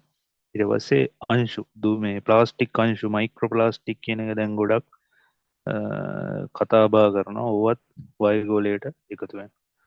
ඊට පස්සේ ගෘහාශ්‍රිත ඔය හවුස්හෝල්ඩ් ඇක්ටිවිටීස් කියන ගෘහාශ්‍රිත ක්‍රියාකාරකම්. එතකොට දැන් ගොඩක් අපි ගෙදර උයන පිහන කටයුතු වලදී සහ ඒ වලින් දුමක් එළියට එනවා. ගොඩක් එතෙන් අපි දර තමයි ලංකාවේ දහනය කරන්නේ. කාබන් ඩයොක්සයිඩ් සහ කාබන් මොනොක්සයිඩ් ඒ වලින් පිට වෙනවා. ඊට අමතරව දරවල තියෙන්න පුළුවන් විෂසහිත ද්‍රව්‍ය ෆෝමල්ඩිහයිඩ් වගේ දේවල් ඒවත් එතකොට වායුගෝලයට නිදහස් වෙනවා. එතකොට හෝටල් කර්මාන්තේ ඒ වලින් එහෙම දවසේ හැම වෙලේම අපි උයන පිහන දේවල් තැන් තියෙනවනේ. එතකොට ඒ වලින් සැලකිය යුතු ප්‍රමාණයක් විෂ වායු ප්‍රමාණයක් වායුගෝලයට එකතු වෙනවා. ඊට පස්සේ අන්තිම කාරණේ විදිහට මම ගත්තේ ඔය ගොඩනැගිලි ඉදිකිරීම කරන තැන්වල. ඒතකොට ගොඩනැගිලි ඉදිකිරීම කරන තැන් ගත්තාම ඒව ගොඩක් ඔය සිමෙන්ති ගල් කුඩු අන්න ඒ වගේ දේවල් ගොඩක් දකින්න පුළුවන්. එතකොට දූවිලි අංශු සිලිකා අංශු වගේ දේවල් වායුගෝලයට ඒ වගේ ස්ථාන වලින් මුදා හරිනවා. ඊට පස්සේ ඒවල ගොඩක් ඕලන්ට තේරෙනවා ඔය මේ ග්‍රිල් කරන වගේ දේවල් එනවා. එතකොට දැන් කොන්ක්‍රීට් වගේ දේවල් ග්‍රිල් කරද්දී එහෙම සෑහෙන්න සිමෙන්ති අංශු සිමෙන්ති ඩස්ට් එක එළියට නිදහස් වෙනවා. ඊළඟ කාරණේ තමයි ඔය ගොඩනැගිලි කර්මාන්තය ආශ්‍රිතව ඇස්බෙස්ටෝ කියන එක ලොකු ප්‍රශ්නයක් වෙලා තියෙනවා. දැන් ඇස්බෙස්ටෝ කියන එක අපි සරලව හිතුවට ඒකෙන් ඇස්බෙස්ටෝ කෙඳි තියෙන්නේ ෆයිබර්ස්. එතකොට ඔය ෆයිබර්ස් ඉතා කුඩා අපි කියනවා මයික්‍රෝ ෆයිබර්ස් කියලා. කියන්නේ 10^6ක්. හරි මීටර් එකෙන් 10^6. එතකොට ඕවා අපි ශ්වසනය කරොත් හුස්ම ගත්තොත් අර අනිත් වායුත් එක්ක කලින් කතා කිව්වා වගේ කලින් වායුත් එක්ක ඕවා අපේ ශ්වසන පද්ධතියට යනවා. ඊට පස්සේ ඕවා ගිහිල්ලා ඔය මයික්‍රෝ ඇස්බෙස්ටෝස් කියන ඒවා අපේ පෙනහළු වලට ගියාම ඕවා සිදුරු කරන්න උනත් පුළුවන්. එතකොට ඔය වගේ බලපෑමක් තියෙනවා. එතකොට මම ඔය හැම ක්‍රියාකාරකමක් එක්කම විෂ වෙන වායුන් ලියලා තියෙනවා. එතකොට ඒ ඔයගලන්ට වැදගත් වෙන්න පුළුවන්. එතකොට අනිත් කාරණේ තමයි දැන් ඔයගලන් දැක්ක ගොඩක් තැන්වල කාබන් ඩයොක්සයිඩ් කාබන් මොනොක්සයිඩ් ඊට පස්සේ සල්ෆර් ඩයොක්සයිඩ් N2O ඊට පස්සේ අංශු දූවිලි අංශු ඔය වගේ දේවල් තියෙනවා. එතකොට ඕවල බලපෑම අපි සමස්තයක් විදියට ගත්තාම වායුගෝලීය දූෂණයට බලපානවා. ඊට අමතරව සැලකිය යුතු කියන්නේ ප්‍රධාන පාරිසරික ප්‍රශ්න වලටත් මේවා බලපානවා. එකක් තමයි ගෝලීය උණුසුම ඉහළ යාම. නැත්නම් මිහිතලයේ උණුසුම ඉහළ යාම කියන එකට බලපානවා. ඊට පස්සේ ඕසෝන් ස්තරය හානි වීම. ඊට පස්සේ අම්ල වැසි කියන එකට බලපානවා. ඒකට ඔය වගේ ප්‍රධාන පාරිසරික ප්‍රශ්න වලටත් මේ වලින් පිටවන වායු අංශුන් බලපානවා. දැන් ඔය අම්ල වැසි ගත්තාම දැන් ප්‍රධාන වශයෙන්ම බලපාන්නේ මේ ක්‍රියාකාරකම් වලින් පිටවන සල්ෆර් ඩයොක්සයිඩ් සහ නයිට්‍රජන් ඩයොක්සයිඩ්. ඒකට ඕවා වායුගෝලයට එකතු කරාම සල්ෆියුරික් නයිට්‍රික් වගේ ඇසිඩ් හදනවා. ඒකට ඔය ඇසිඩ් වැසි ජලයට එකතු වුණාම අම්ල වැසි ඇතිය. තොට ඒවා මිනිස්සුන්ට වගේම ගොඩනැගිලි සහ සතුන්ට බලපෑමක් ඇතිකර. ඉළඟට අර ගෝලී උණුසුම ගත්තාම දැම් ප්‍රධාන වශයෙන්ම අය ඉන්ටු කාබන් ඩයොක්සයි ජලවාශ් ඕවාර තියෙන් ඕන ප්‍රශස්ත මට්ටමට වඩා වැඩි වුණාම හරිතාගාරාචරණය කියන ක්‍රියාවලියෙන් මිහිතලේ උණුසුම් වෙන. දැන් ඔය ගොඩක් ගියවුරුද්දේම උෂ්නාධික කාලයක් තිබ්බනි. එතකොට ඕට බලපෑම මෙන්න මේ ක්‍රියාකාරකම් මේ ක්‍රියාකාරකම් නිසා වායුගොලයට පිටවන අහිතකර වායු තියෙනවා. ඒවා තියෙන් ඕන මට්ටමට වඩා වැඩි වුණහම අර වගේ සිද්ධි වෙනවා. එතකොට ගෝලී උණුසුම ඉහළ යාම නිසා වෙන තව දෙයක් තමයි ඔය උත්තරද්‍රවය සහ දක්ෂිණද්‍රවයේ තියෙන ග්ලැසියර් දිය වෙලා මුහුදු ජලමට්ටම ඉහළ යන්න පුළුවන්. එතකොට මාලදිවයින වගේ පොඩි දූපත් රටවල් ජලයෙන් වැසී යන්න පුළුවන්. තෝට ඔය වගේ දීර්ඝකාලීන ලොකු විපත් ඇති කරන්න පුළුවන් දෙයක් තමයි වායු දූෂණය කියන්නේ. තොට ඇත්තරම අපිට මේ ක්‍රියාකාරකම් නිසා පිටවෙන වායුන් තරම අපිට පේන්න අපිට ගොඩක් පේන්නේ ඔය දුමක් පිට වෙන එක විතරයි පේන්නේ. නමුත් අපි මේ කරන අහිතකර ක්‍රියාකාරකම් නිසා මේ පහ මම ලිස්ට් එකේ දාලා තියෙන අහිතකර වායුවංශුන් වායුගොලයට එකතු වෙන. තකොට ඒව ඔස්සේ වායු දූෂණය තවත් ඉක්මං වෙනවා. දැන් වර්තමානය ගත්තාම මිනිස්සු පරිසරයට වඩා හිතන්නේ ඉක්මට දියුණු වෙන්න සහ රටරටවල් බලන්න දියුණුවෙන්. එතකොට පරිසරය ගැන හිතනවා අඩුයි. එතකොට මේ වගේ පරිසරයට ඇතින බලපෑම තවත් වැඩි. එතකොට ඕක ඇත්තරම තවවුරුදු 50කින් 60කින් සහ 100කින් තමයි අනාගතයට මේක බලපාන. එතකොට තොර මං හිතනවා මේකෙන් ඔයගලන්ට අදහසක් එන්න ඇති කොහොමද වායු දූෂණය වෙන්නේ, වෙන ක්‍රම දෙක මොනවාද, ඒවල බලපෑම කොහොමද සහ අපේ අනාගතය කොහොම වෙයිද කියන එක මං හිතනවා ඔයගලන්ට අදහසක් ආවා. අපි කතා කරේ වාතය දූෂණය ක්‍රම සහ ඒ වගේ බලපෑම් ගැන. පැත්තකින් ගත්තොත් අපි සාමාන්‍ය වාතය දූෂණ ක්‍රම කියලා අපි සරලව දැන හිටියේ කර්මාන්ත ශාලාවලින් පිට වෙන දුම, එහෙම නැත්නම් වාහන වලින් පිට වෙන දුම. හැබැයි මේ සාකච්ඡාවේදී අපිට මතු කරන්න ඕනේ තව අපි නොහිතන පැති ගොඩක් තියෙනවා. සහ අනිත් පැත්තෙන් ස්වාභාවික ක්‍රම වලින් වාතය දූෂණය වෙන ක්‍රම අපි හිතුවට ඒකට අපිට මුකුත් කරන්න බෑ. ස්වාභාවික දූෂණය වෙන ස්වාභාවික සිද්ධ වෙන ක්‍රියාවලියක් කියලා. හැබැයි ඒකේ දෙන බලපෑම ගොඩක් වැඩි. දැන් මේ දවස්වල ලොකු මාතෘකාවක් තමයි දකුණු කොරියාවේ ඒකෙන් පැතිරෙමින් යන ලැබුගින්න. ඒකට ඒකෙදි වෙන බලපෑම ගැන ලොකු අදහසක් අපිට ගන්න පුළුවන් වුණා. සහ මේ අනිත් එක තමයි මේ වාතය දූෂණය කියන එක අපේ හුස්ම ගැන ප්‍රශ්නයක් විතරක් නෙමෙයි, වෙනත් වක්‍රාකාර වලින් ඒකේ බලපෑම තියෙනවා සමස්ත මානව වර්ගයාටම සහ මේ ජෛව ගෝලයටම. ජෛව ගෝලයේ පැවැත්ම තර්ජනය කළක් න මේක. ඒකද මේක මේ අපි අපේ හුස්ම හිර වෙයිද, අපේ හුස්ම විස වෙයිද කියන තැනටම ලඟු කරන්න බෑ. ඒකත් එක්ක දැන් අපි ප්‍රශ්න ගැන තමයි මෙච්චර වෙලා කතා කරේ. අපි උත්තරේ මොකද්ද කියන එක ගැන මේක මොකද කරන්න ඕන කියන එක ගැන අදහසක් ගමු. වායු දූෂණය අවම කරන ක්‍රම ගැන අපි සංජය ඒකනායක එක්ක කතා කරගමු. සංජය. දැන් අපි සංජය කිව්ව විදිහට කතා කරා අපි වායුගෝලය දූෂණය වෙන්න තියෙන ක්‍රම දෙකයිනේ ප්‍රධානව තියෙන්නේ. එකක් තමයි මේ ස්වභාවිකව සිදුවන සිදුවීම් සහ මානව ක්‍රියාකාරකම් තුළින් සිදුවන වායු දූෂණ ක්‍රම. එතකොට කලින් කතා කරපු විදිහට දැන් ගිනි කඳු පිපිරීම ගැන කතා කරපුවම අපිට ගිනි කඳු පිපිරීම අපිට නැති කරන්න බෑනේ. ඒක ස්වභාවිකව සිදුවෙන සිදුවීමක්. හැබැයි අපිට කරන්න පුළුවන් මේ අවස්ථාවේදී එකම දේ විශේෂයෙන්ම මිනිස්සු විදිහට අපි පරිස්සම් වෙන දේ විතරයි. ඒ කියන්නේ ගිනි කන්දක් පිපිරෙන එක අපිට ඇත්තටම නවත්තන්න බෑනේ.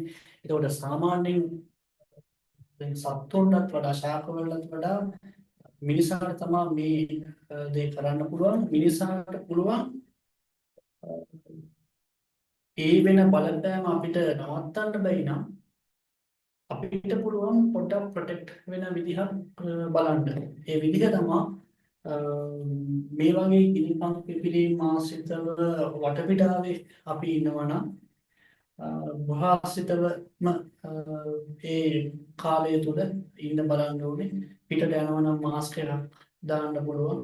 ඒ වගේ දේවල් තමා කරන්න ඕනේ. සහ ඊළඟට නිරන්තරයෙන් එයා ක්වොලිටි එක චෙක් කරන වගේ වැඩකට යන්න පුළුවන්.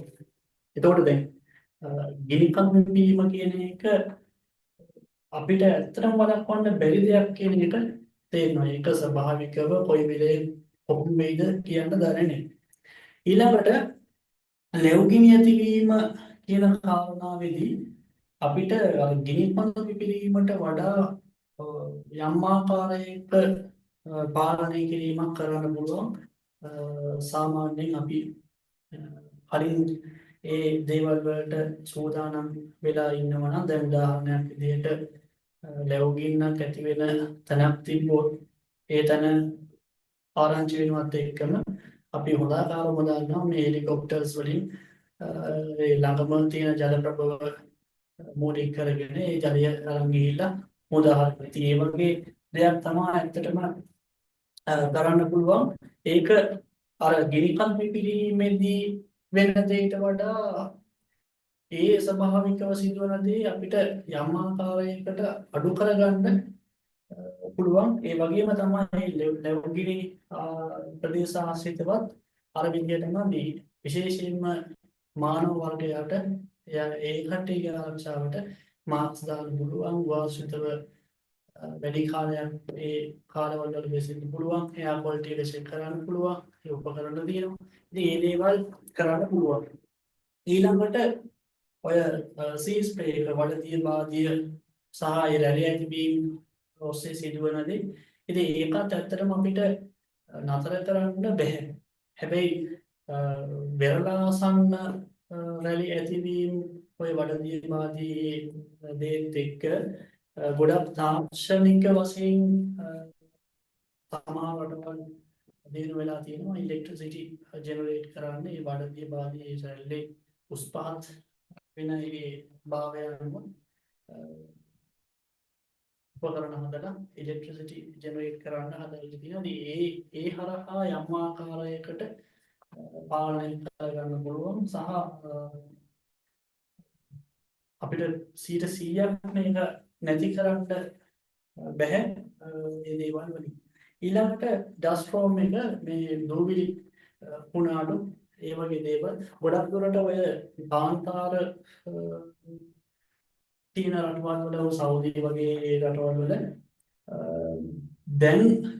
දැන් මේ ප්ලාන්ටේෂන් ගස් හිටවන එක ගොඩක් දුරට කරගෙන යනවා. ඒ හරහා අපිට පුළුවන් අර දූවිලි කුණාටු හැදෙන එක දූවිලි අංශුන් වායුගෝලයක නිදහස් වෙන එක වළක්ව ගන්න ක්‍රමයක් විදිහට ප්ලාන්ටේෂන් එක කරන්න පුළුවන්.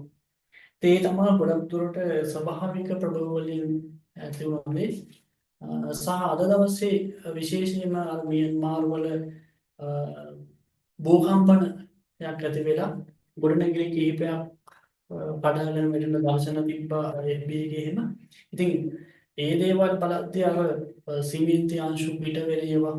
එතකොට ඒ සම්පූර්ණ ගොඩනැගිලි කඩා වැටීම තුළ දුමාරයක් වගේ ඒ තියෙන අංශුන් බවට පත් වෙලා ඒ සිමෙන්ති අංශු ඇස්බෙස්ටෝස් සහ වෙනත් තියෙන අංශුන් ඔක්කොම පරිසරයට මුදා හැරෙනවා. ඒක අද දවසේ සිදුවන සිදුවීමක්. ඉතින් ඒ වගේ දේවල් භූකම්පන වගේ දේවල් අපිට නවත්තන්න බෑ. මොකද පොළොව තලයේ ඇතුලේ වෙන ස්තර ඝට්ටනේ භූකම්පන හටගන්නේ. ඒකෝට ඒ වගේ දේවල් අපිට නවත්තන්න බෑ. ඒවා සඩන්ලි වෙන සිදුවීම් දේව නවත්තන්න බෑ. ඒක එක පැත්තක්. හරිද? ඒතකොට මේ ස්වභාවිකව සිදුවන දේවල් අපිට 100% නවත්තන්න බෑ. ඒ වගේම තමයි මිනිස් ක්‍රියාකාරකම් ගත්තාම මේ තියෙන ආර්ථික රටාවන් ඇතුලේ තාක්ෂණය ඇතුලේ සමහර කාරණා තියෙනවා. ඒවත් 100%ක්ම අපිට නැති කරන්න බෑ. හැබැයි අපිට අඩු කරන්න පුළුවන් මේ වායු දූෂණය අවම වෙන විදිහට.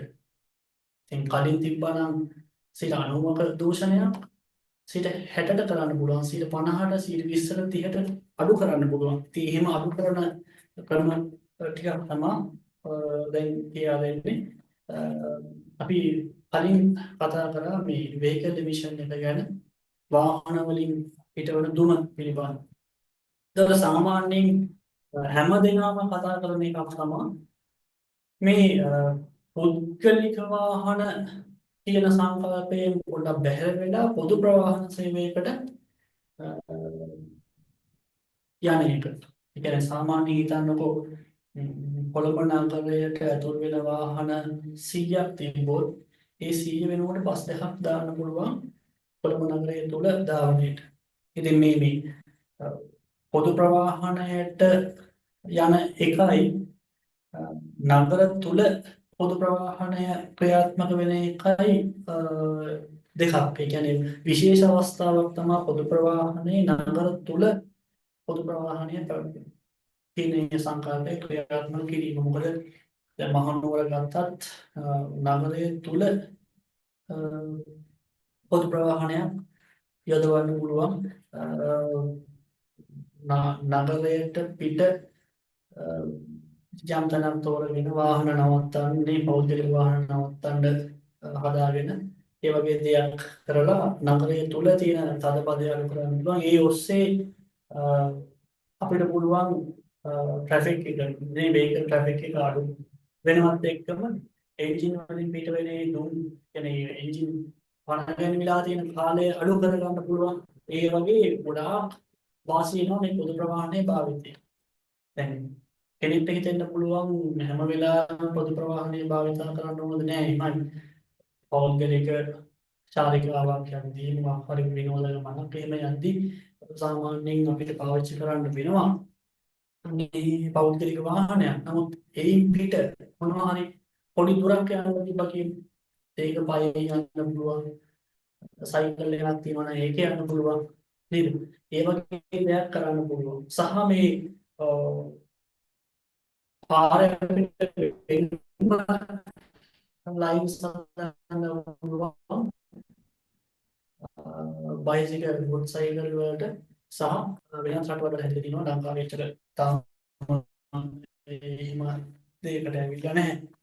ඊළඟ කාරණාව දැන් වාහනයක් වුණත්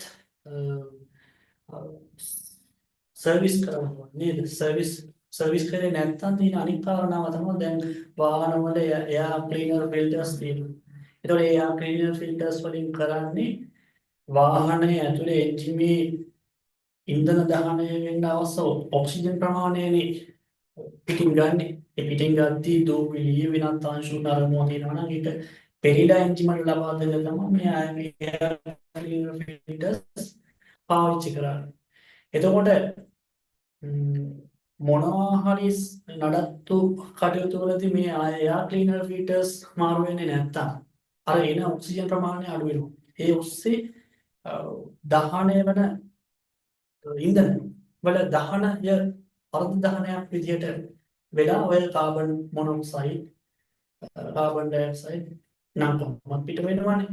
ඩීසල් සහ පෙට්‍රල් වල ඒතකොට කාබන් මොනොක්සයිඩ් වගේ විෂ වායු වල ප්‍රතිශතය පිට වෙන ප්‍රතිශතය වැඩි වෙන්න ඉඩකඩක් තියෙනවා. ඒ වගේම තමයි දැන් මෑත කාලීනව ආවම බස් ගත්තාම මේ බස් වල මේ ලීටරයට කිලෝමීටර 6ක් 7ක් විතර ප්‍රමාණයක් වැඩ කරනවා. ඒ තියෙන්නේ ඒ එන්ජින් වල තියෙන කාර්යක්ෂමතාවය.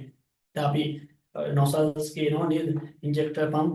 එතකොට ඒවා කලින් පිස්ටන් එකට එක ගානක් නම් ආවි දැන් දෙක ගානක් හයි කරලා තියෙනවා. ඒකින්ද අර ඉන්ධන විලිත විසරවලා දෙන ප්‍රමාණය වැඩි කරලා තියෙනවා. ඒ ඔස්සේ පූර්ණ දහනයකටම යන්න තමයි මේ එන්ජින් හදලා තියෙන්නේ. ඒ කියන්නේ ටෙක්නොලොජි එක වැඩි වෙලා තියෙනවා. හරිද? එතකොට කලින් ආපු සාමාන්‍ය බස් වල ලීටරයට ලීටරෙන් යන පුළුවන් කිලෝමීටර 2.5ක් වගේ ප්‍රමාණයක්. එතකොට ඒ තාක්ෂණික දියුණුව අපි මේකට භාවිතා කරන්න ඕන. හරිද? ඊළඟට ඒ ඩීසල් සහ පෙට්‍රල් වාහන තවදුරටත් නිර්මාණය කරනවා නම් ඒ වගේ අර තාක්ෂණික වශයෙන් දියුණු එන්ජින් පාවිච්චි කරන්න පුළුවන් සහ ඒ සේවාවල හරියාකාරව සිදු කරන්න පුළුවන්. ඊළඟට ඉලෙක්ට්‍රික් කාර් වලට හයිබ්‍රිඩ් කාර් වලට තියෙන මේ දේ හැම වාහනයකටම වගේ දාලා ඒ වගේ වාහන පාවිච්චි කරන දෙයක් කරන්න පුළුවන්. ඇත්තටම ලෝකයේ අනෙක් රටවල් වල ඒ දේවල් කරනවා. දැන් ජපානයේ වුණත් හයිඩ්‍රජන් වායුව පාවිච්චි කරලා දැන් පරීක්ෂණ කරගෙන යනවා. ඉතින් හයිඩ්‍රජන් වායුව පාවිච්චි කරලා වාහන නඩත්තු කටයුතු කරනවා නම් ඇත්තටම පිට වෙන්නේ ජලය. දුම නෙවෙයි වතුර බිඳුවක් තමයි එළියට එන්නේ. හරිද? ඒ වගේ ගොඩක් තාක්ෂණික ක්‍රම තියෙනවා මේ දේවල් කරන්න. කියන්නේ vehicle emission එක ආපහු කරගන්න. ඊළඟට ඔය වාහනවල දුම්බට ඇතුලේ තියෙනවා උත්ප්‍රේරක තියෙනවා. ඉතින් ඒ කාබන් මොනොක්සයිඩ් එනවා නම් ඒ කාබන් මොනොක්සයිඩ් ඒ උත්ප්‍රේරකාංගයේ යම් ප්‍රතික්‍රියාවකට භාජනය වෙලා කාබන් ඩයොක්සයිඩ් විදිහට කන්වර්ට් කරන අවස්ථා තියෙනවා. ඉතින් ඒ වගේ අර පිරිසිදු කිරීම කටයුතු කරනවා නම් මේ වගේ efficiency එකේ කාර්යක්ෂමතාවය වැඩිපුර ගන්න පුළුවන්. පැහැදිලිද? ඊළඟට අර පොදු ප්‍රවාහනය තුලින් අර ට්‍රැෆික් එක අඩු වෙනවා. ඒ ට්‍රැෆික් එක අඩු වෙනවත් එක්කම එන්ජින් වල දහන කාලය අඩු වෙනවා. අනේ ස්ටාර්ට් කරලා තියෙන ප්‍රමාණය අඩු වෙනවා. ඒ වගේම පුළුවන් අපිට හයිවේ වගේ ගොඩක් දුරට රටේ තියෙනවා නම් අර අඩු කාලයක් තුළ ඒකත් අර බලපාන්නේ එන්ජින් එක ස්ටාර්ට් වෙලා තියෙන කාලය අඩු කරගන්න ක්‍රමයක් විදිහට පාවිච්චි කරන්න පුළුවන්. ඊළඟට තමයි අර බල ශක්ති ප්‍රබව ලබා ගන්න ඩීසල් සහ ගල්ලංගු දහනය කරනවා. ඒකෙදී අපිට පුළුවන් පුනර්ජනනීය බල ශක්ති ක්‍රම වලට යන්න. දැන් අතරම ගිහිල්ලා තියෙනවා සෝලර් පැනල් වලින් ඒ අදාළ දේ කරගන්නවා. ඊට අමතරව වින් පවර් එක නේ පුළුවන් ඔය අලිමාන්කට තියෙනවා. පාල්මිටිය ඒ පැතිවල උපලම් තියෙන පැතිවල තියෙනවා. ඉතින් ඒ වගේ මේ පුනර්ජනනීය බල ශක්ති ක්‍රම වලට යන්න පුළුවන්. මේ ක්ලීන් එනර්ජි ටෙක්නොලොජිස් ඕන තරම් දැන් ලෝකෙ තියෙනවා. ඒ වගේ දෙයකට යන්න පුළුවන්.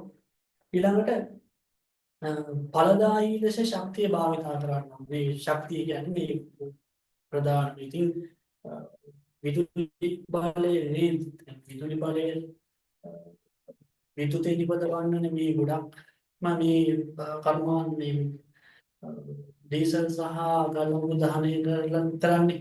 එතකොට ඒ වගේ දෙයකට යද්දී එහෙම දේවල් අපිට අවම කරගන්න බැයි නම් අපිට පුළුවන් මෙහෙම හිතන්නකෝ දැන් ගොඩනැගිල්ලක් හදනවා හවස 3-4 වෙනකොටත් කළුවර වෙන. එහෙම ගොඩනැගිලි හදලා වැඩක් නැහැ.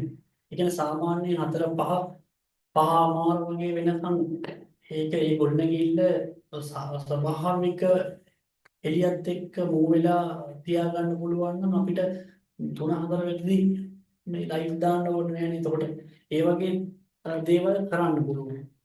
හරි. ඒ වගේ එහෙම දෙයකට යන්න පුළුවන්. ඊට පස්සේ ඔය ඉන්ඩස්ට්‍රියල් එමිෂන්ස් වලදී ගොඩක් දුරට අපිට පිරිසුදු නිෂ්පාදන කරන්න පුළුවන්. ඒ කියන්නේ හරි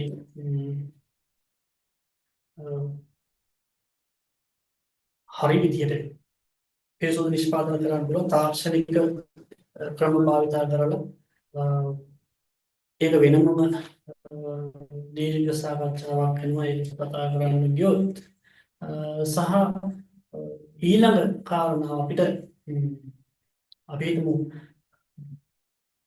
මොකක් හරි කර්මාන්ත ශාලාවකින් පිට වෙන දුම පිළිබඳ අපිට දත්තයක් ගන්න. ඒ කියන්නේ අපි ඒකේ ක්වොලිටි එක චෙක් කරනවා. ක්වොලිටි එක චෙක් කරලා නිරන්තරයෙන් ඒ අවධානය යොමු කරලා අපිට පුළුවන් ඒ එයා ක්වොලිටි එක ගැන මේන්ටේන් කරගෙන ඒ මොන හරි දෙයක් කරන්න. සහ රජයක් විදිහට ඒ කර්මාන්ත ශාලාවලට නීති රීති පනවන්න පුළුවන්.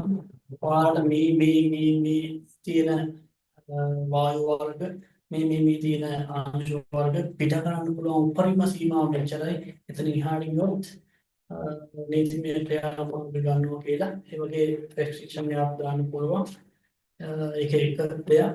ඒ වගේ දේවල් තියෙනවා. ඊට පස්සේ මයින් වලදී ගොඩක් කැණීම් කටයුතු සිදු කරද්දී වටට දැල් ගහලා දැන් ඔය ගොඩනැගිලි හදද්දී දැල් ගහන්නේ වගේ ඒ කැණීම් කරන වටපිටාවට දැල් ගහලා ගොඩක් දුරට අවම වෙන විදිහකට කරන්න පුළුවන්. සහ යම් යම් නීති රීති සමුදායන් ටිකක් දාන්න පුළුවන්. හරිද? ඊළඟට කෘෂිකාර්මික කටයුතු වලදී ගොඩක් දුරට දැන් ඩ්‍රෝන්ස් වලින් ප්‍රමිනාශක වල්නාශක ඔය දේවල් ඉසීමේ කටයුතු කරනවා. ඉතින් ඒක ගොඩක් හොඳ දෙයක්. වෙනත් යන්ත්‍ර සූත්‍ර භාවිතා කරලා කරනවට වඩා මේ ඩ්‍රෝන්ස් වලින් ළඟටම ගිහිල්ලා ඒ කටයුතු කරන්න පුළුවන් කියලා සහ දැන් අර නල පද්ධති මගින් අදාළ තැනටම අදාළ ශාකයේ මුලටම දාගන්න පුළුවන්. එහෙම තාක්ෂණික බදෙවුම් වෙලා තියෙනවා. ඒ දේවල් අපිට කරන්න පුළුවන්. ඊළඟට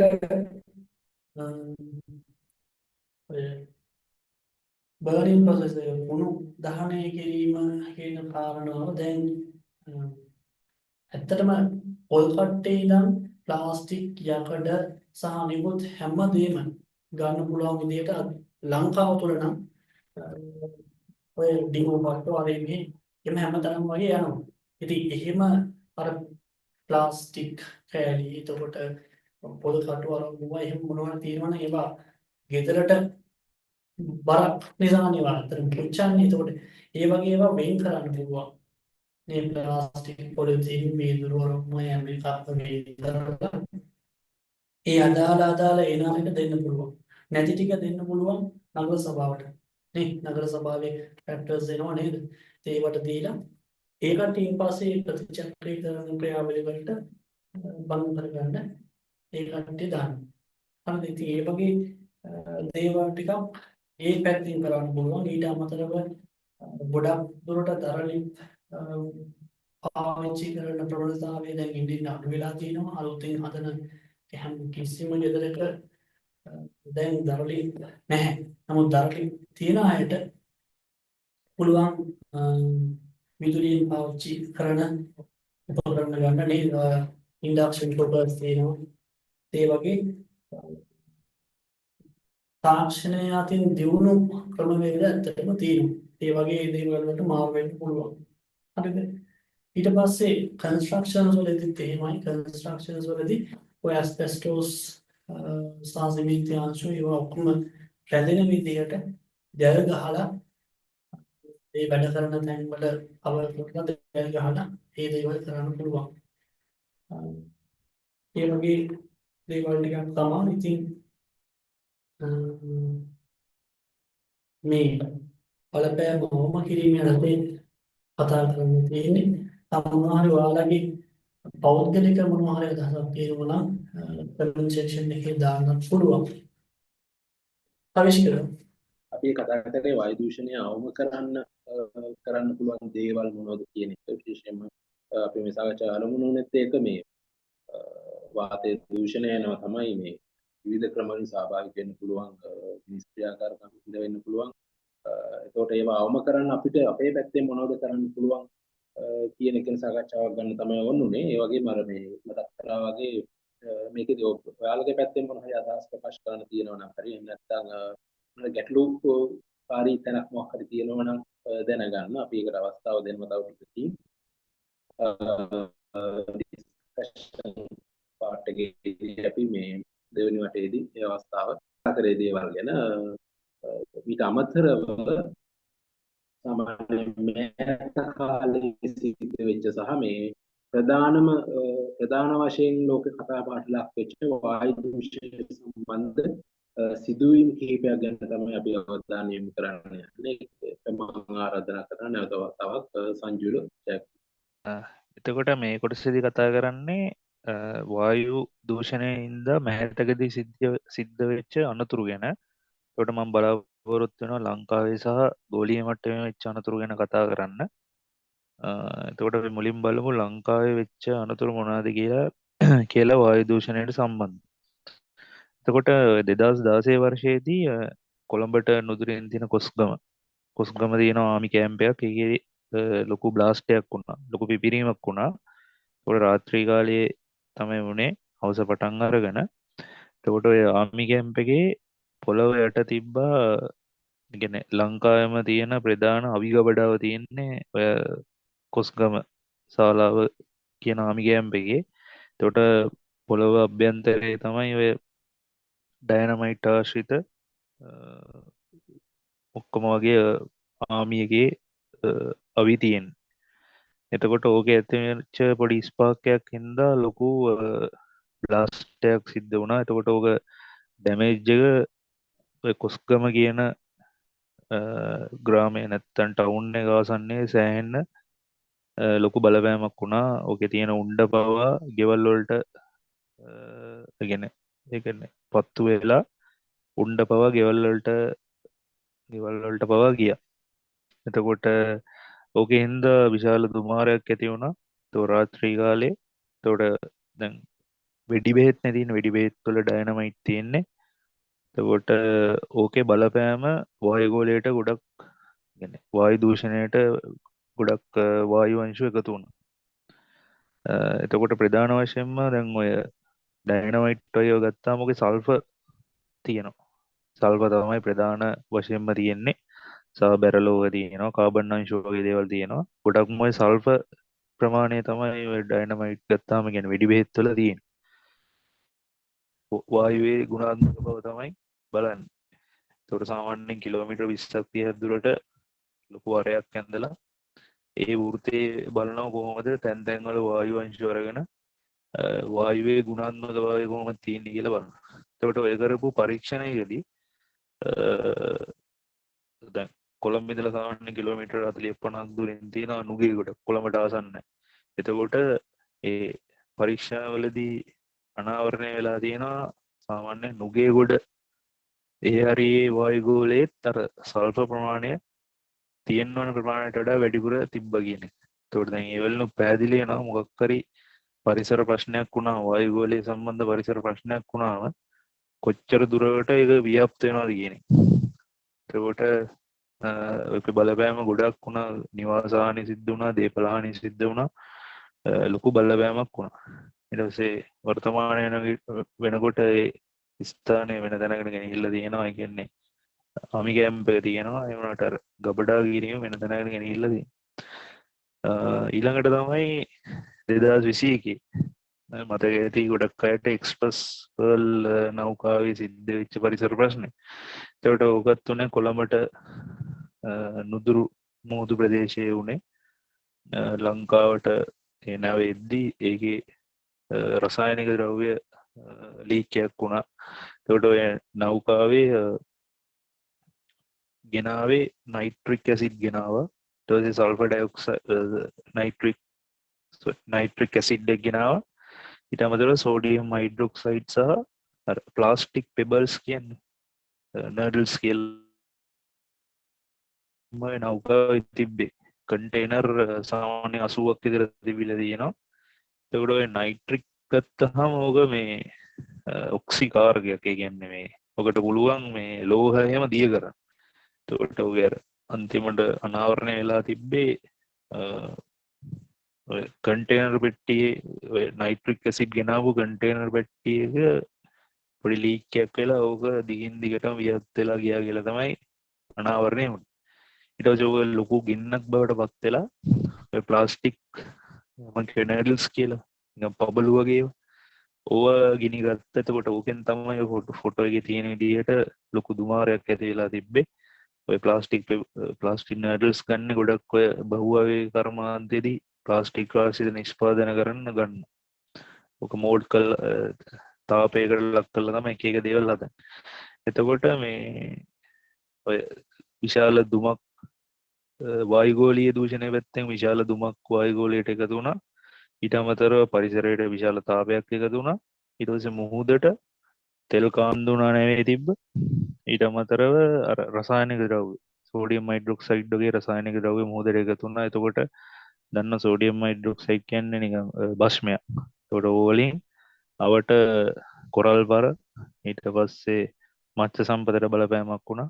එතකොට ඊට අමතරව ඕකේ තිබ්බ ද්‍රව්‍ය මුහුද වෙරළට පවා ගසාගෙන ආවා. එතකොට ඒ කාලෙදී නොයෙකුත් පරිසර සංවිධාන මගින් පිරිසිදු කිරීමේ කටයුතු වල පවා නිරත වුණා. යම්කිසි කාල පරාසයක් තුළ මුහුදේ අර මාළු අස්සන්න පවා අඩු වෙලා තිබ්බා. එතකොට ඕකේ බලපෑම තව අවුරුදු ප්‍රෙඩිට් කරලා තිබ්බ තව අවුරුදු ගානකට ඕකේ බලපෑම තියෙයි කියලා. එතකොට වගේ ඔක තමයි හොඳම සිද්ධිය මෑත කාලයේදී වෙච්ච. ඊට අමතරව 2022 දී වායුගෝලීය දූෂණය දවස් කිහිපයක් තිබ්බා. මේ නිකන් අපේ වායුගෝලය නිකන් පොඩි තිමිර පටලයකින් වැහිලා ගිහිල්ලා තිබ්බ. නිකන් දුමක් වගේ වෙලා තිබ්බා. නිකන් අර අපි උදේට එළියට බැස්සාම නිකන් මීදුම වගේ තියෙන අන්න ඒ වගේ. එතකොට ඕකට ප්‍රධාන බලපෑම විදිහට අඳුරගත්තේ දවස්වල මේ ඉන්දියාවේ ඒ දවස්වල අර ගොවි එකන් කෘෂිකාර්මික ප්‍රදේශවල මේ ගිනි ගැනීමකින් ඇතිවන දුමක් කියලා නිර්දේශ කල්ල තිබ්බ. ඊට අමතරව ඔය ඉන්දියාව ගොඩක් ඔය වායු දූෂණය ඉහළ රටක්නේ. නවදිල්ලිය වගේ ගත්තාම නවදිල්ලිය නුවරේම ගත්තාම වාහන එහෙම ගොඩක් වැඩි ලංකාව වගේ නෙමෙයි. එතකොට ඒවල බලපෑමත් එක්ක ලංකාවට අර මොන්සූන් වින්ට් කියන්නේ සුළං එක්කාව කියලා ඒ දවස්වල නිර්දේශ කරලා තිබ්බා. එතකොට දවස් ගාණක් විශේෂයෙන් කොළඹ මීගමුව යාපනය ඔය මුහුදාශ්‍රිත නගරවල ඔය තිමිර පටලේ වගේ දවසේ කියන්නේ දහවල් කාලයේ පවා තිබ්බා. එතකොට මේ දවස්වල ප්‍රවෘත්තිවල එහෙමත් කිව්වා මාස්කයක් දාගෙන එළියට බහින්න. විශේෂයෙන් ඔය සංවේදී අවුරුදු ඉන්න කුඩා ළමුන් සහ ගර්භණී මව්වරුන් සහ මාළු අයට විශේෂයෙන් සැලකිලිමත් වෙන්න කියලා නිවුස් වල එහෙම කිව්වා. ඒකට ඕක තමයි ලංකාවේ මෑත කාලයේදී අපි අත්දකපු වායු දූෂණය සම්බන්ධ සංසිද්ධි. එතකොට මේ වගේ අවස්ථාවක් වුණාම ලංකාව වගේම පිටරට වුණත් ක්ෂණිකව මේවට ප්‍රතිචාර දක්වනවා පුළුවන් විදියට. දැන් ඔය නැවේ ප්‍රශ්නය එක්ස්ප්‍රස් පර්ල් නැවේ ප්‍රශ්නයට නම් පිටරටින් පවා සහාය ලැබුණා.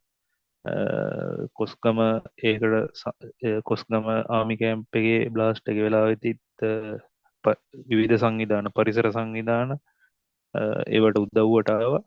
සහ ඕකෙන් පස්සේ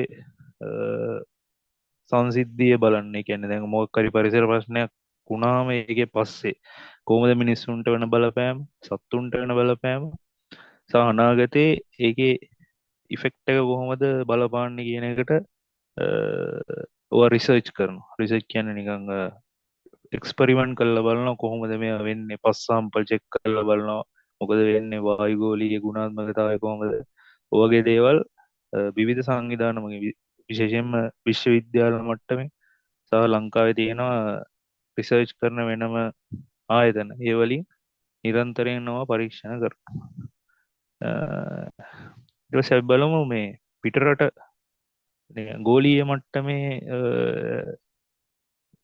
ඇක්සිඩන්ට් මොනවාද උනේ මේ වායුගෝලීය දූෂණය සම්බන්ධව.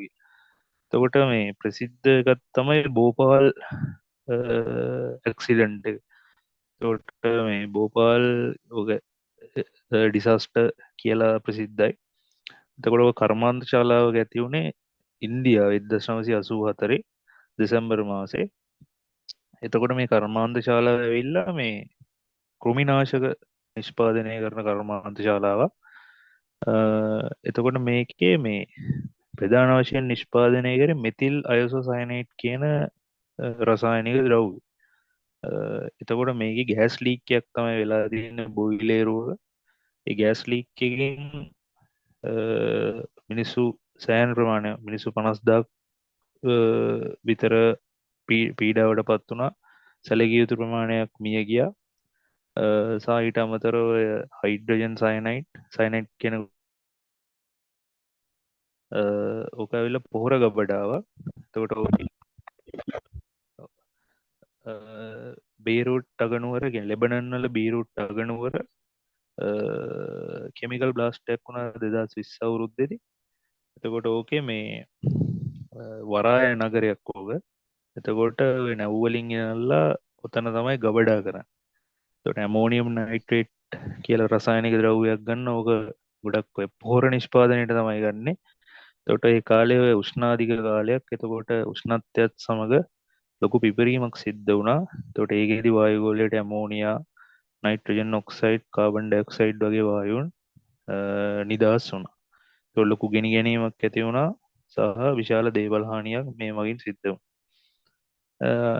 අන්තිම කරන විදිහට මේ 2025 මුල් කාර්තුව ඇතුළතදී මේ ලැබුගිනි ප්‍රමාණයක් ඇති වුණා ඇමරිකා එක්සත් ජනපදයේදී. ඔයගොල්ලන් ප්‍රවෘත්තියෙන් බැලුවනම් ඔයගොල්ලන්ට දකින්න හම්බෙන්නේ නැති. විශේෂයෙන්ම ඔය මුහුදු බඩ ආශ්‍රිත ටෙක්සාස්, කැරොලිනා අන්නේ ප්‍රාන්ත ආශ්‍රිතව ලැබුගිනි ඇති වුණා. එතකොට උෂ්ණාධික කාලයක් සමග තමයි මේක ඇති වුණේ මේ ප්‍රදේශවලට.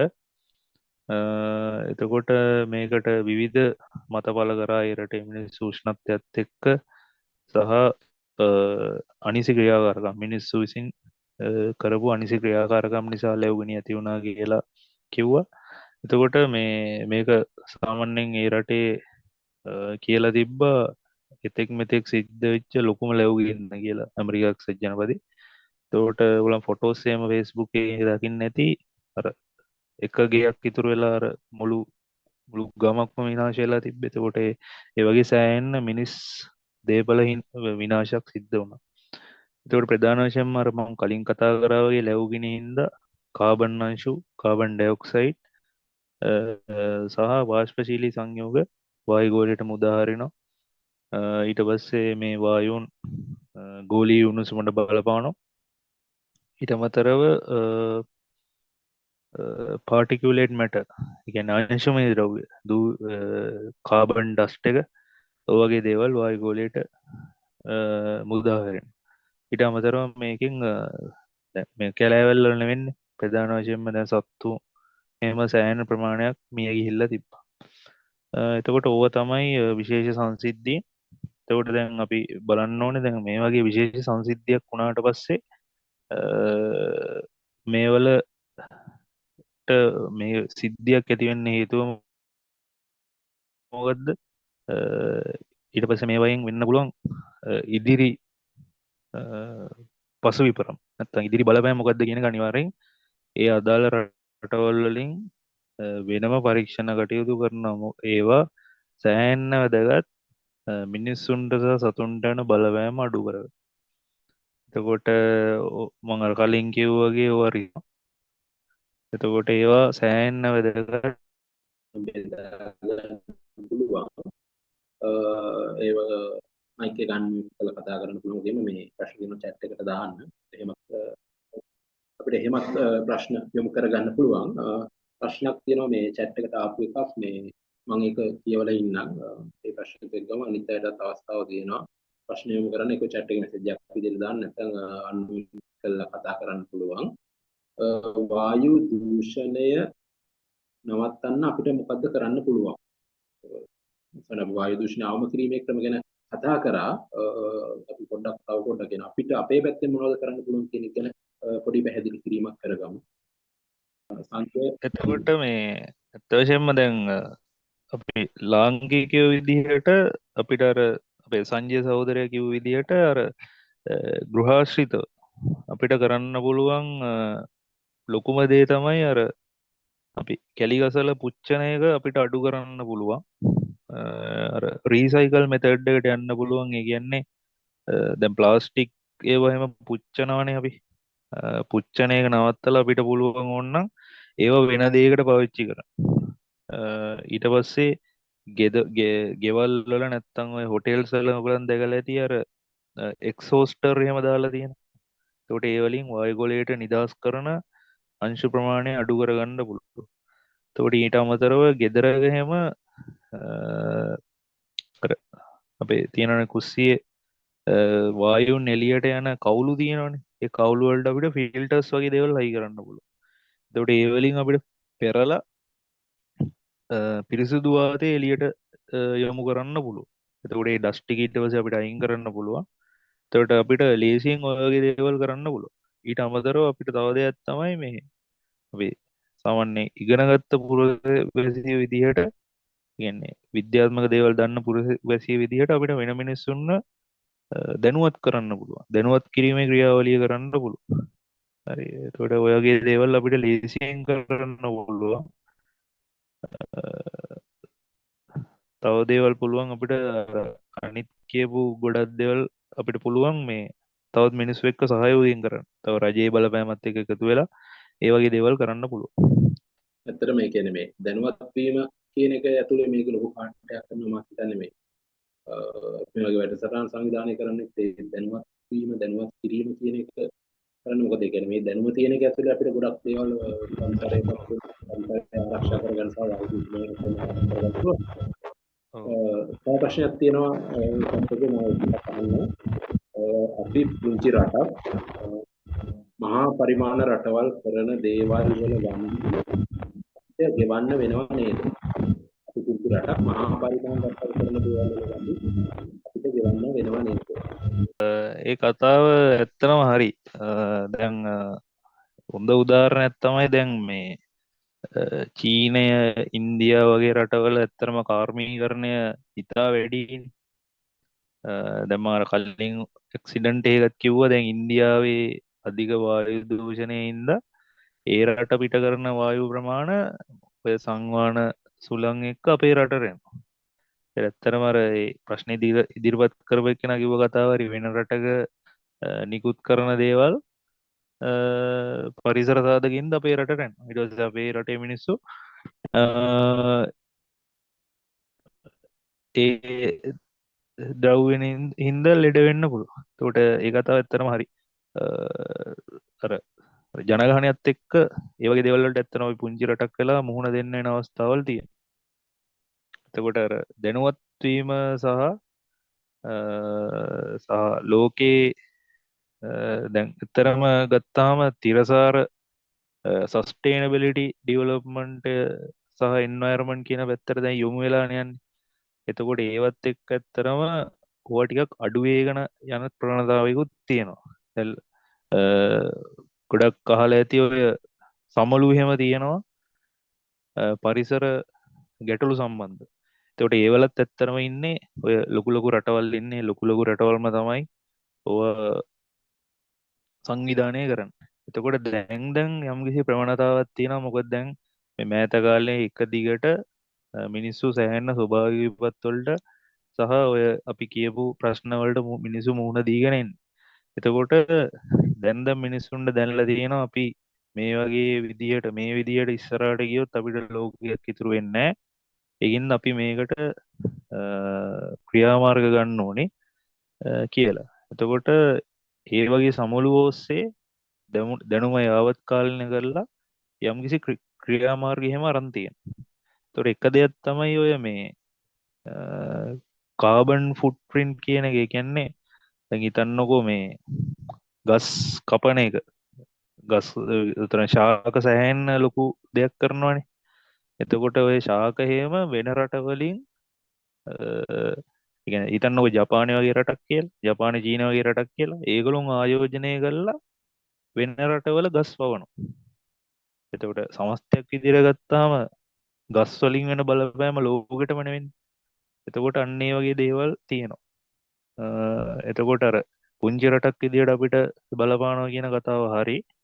එතකොට දැන් අර දියුණු යයි සම්මත රටවල් ඔය තිරසාර සංවර්ධනය කියන පැත්තට යොමු වේගෙන යනවා. කියන්නේ තිරසාර සංවර්ධනය කියන්නේ අපි සංවර්ධනය වෙනවා, ඒත් එක්කම අනිත් දේවලුත් අපි ඒවට බලපෑමක් නොවන විදිහට පාවිච්චි කරගෙන යනවා කියන එක දැන් වේගෙන යනවා. දැන් ගොඩක් ඔය ලංකාවෙත් ගත්තාම ප්‍රසිද්ධ ආයතනවල සස්ටේනබිලිටි ඩිවලොප්මන්ට් නැත්නම් සස්ටේනබිලිටි එන්වයරන්මන්ට් කියන පැත්තට වෙනම යුනිට් එකක් පවා පත් කරලා තියෙනවා. වෙනම ඩිපාර්ට්මන්ට්ස් තියෙනවා. ඒ වලින් පරිසර ආරක්ෂණයට සෑහෙන ලොකු කර්තව්‍යයක් කරනවා. හරි, තව ප්‍රශ්න මොනවද තියෙනවද නැත්නම් වෙන අදහස් මොනවද තියෙනවද ඉදිරිපත් කරන්න පුළුවන්. එහෙම නැත්නම් අපි වැඩසටහනේ අවසානට යමු, වෙලාවක් ගත වෙලා තියෙන හින්දා. අපි කතා කරන අතරතුර මොන හරි ප්‍රශ්නයක් හරි මොන හරි දෙයක් ඉදිරිපත් කරන්න. අපි අවසාන වශයෙන් අදහස් දැක්වීමක් කරමු. අපි කතා කරපු දේවල් ගැන සහ සාරාංශයක් වශයෙන් අපිට මොකද්ද කියන්න තියෙන එක ගැන මම ආරාධනා කරනවා සංජුරට මුලින්ම කෙටියෙන් සාරාංශයක් ඉදිරිපත් කරන්න. ඔව්, ඇත්තටම මේ මර කලින් කිව්ව විදිහටම මේ දැන් ඇත්තටම මිනිස්සු කාර්මීකරණයත් එක්ක සංවර්ධනයත් එක්ක ඇත්තටම මේ තරංගයගෙන ඉදිලා තියෙන්නේ. එතකොට මේ තරංගයත් එක්ක ඇත්තටම මේ ලොකු සමාගම් බලන්නෙත් සහ තමන් බලන්නෙත් මුදල් පැත්තෙන් ස්ථාවර වෙන්න. එතකොට අපෙන් පරිසරයට සිද්ධ වෙන බලපෑම වැඩි. එතකොට ඒ හින්දා දැන් මිනිස්සුන්ට ඇත්තටම දැනෙලා තියෙනවා මේ පරිසරයත් එක්කම අපි මේ ගමන යන්න ඕනේ කියලා.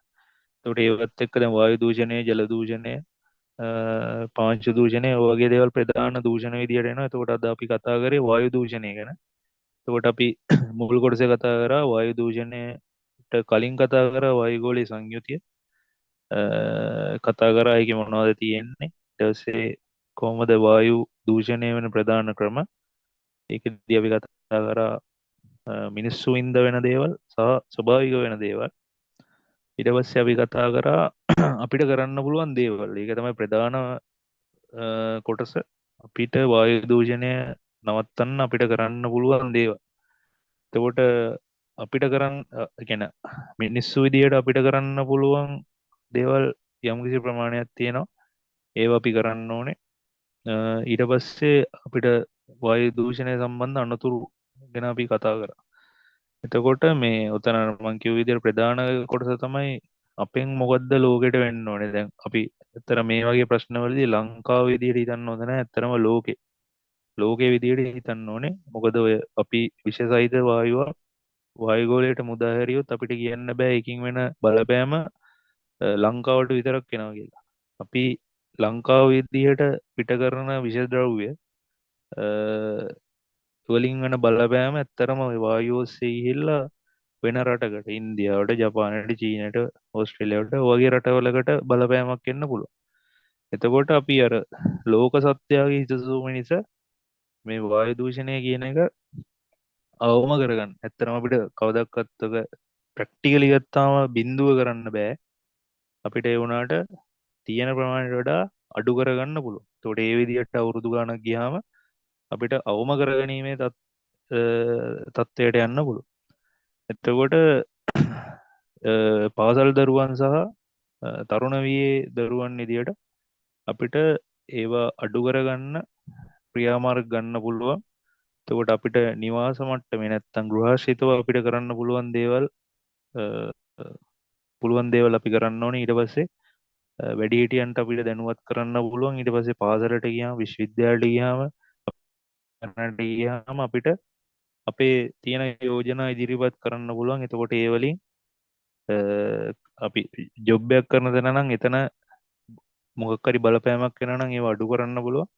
ඒකට ඔය විදිහට අපෙන් පුරවැසියාගේ වගකීමක් විදිහට අපිට පරිසරයට ඒ වලින් දායකත්වය දෙන්න පුළුවන්.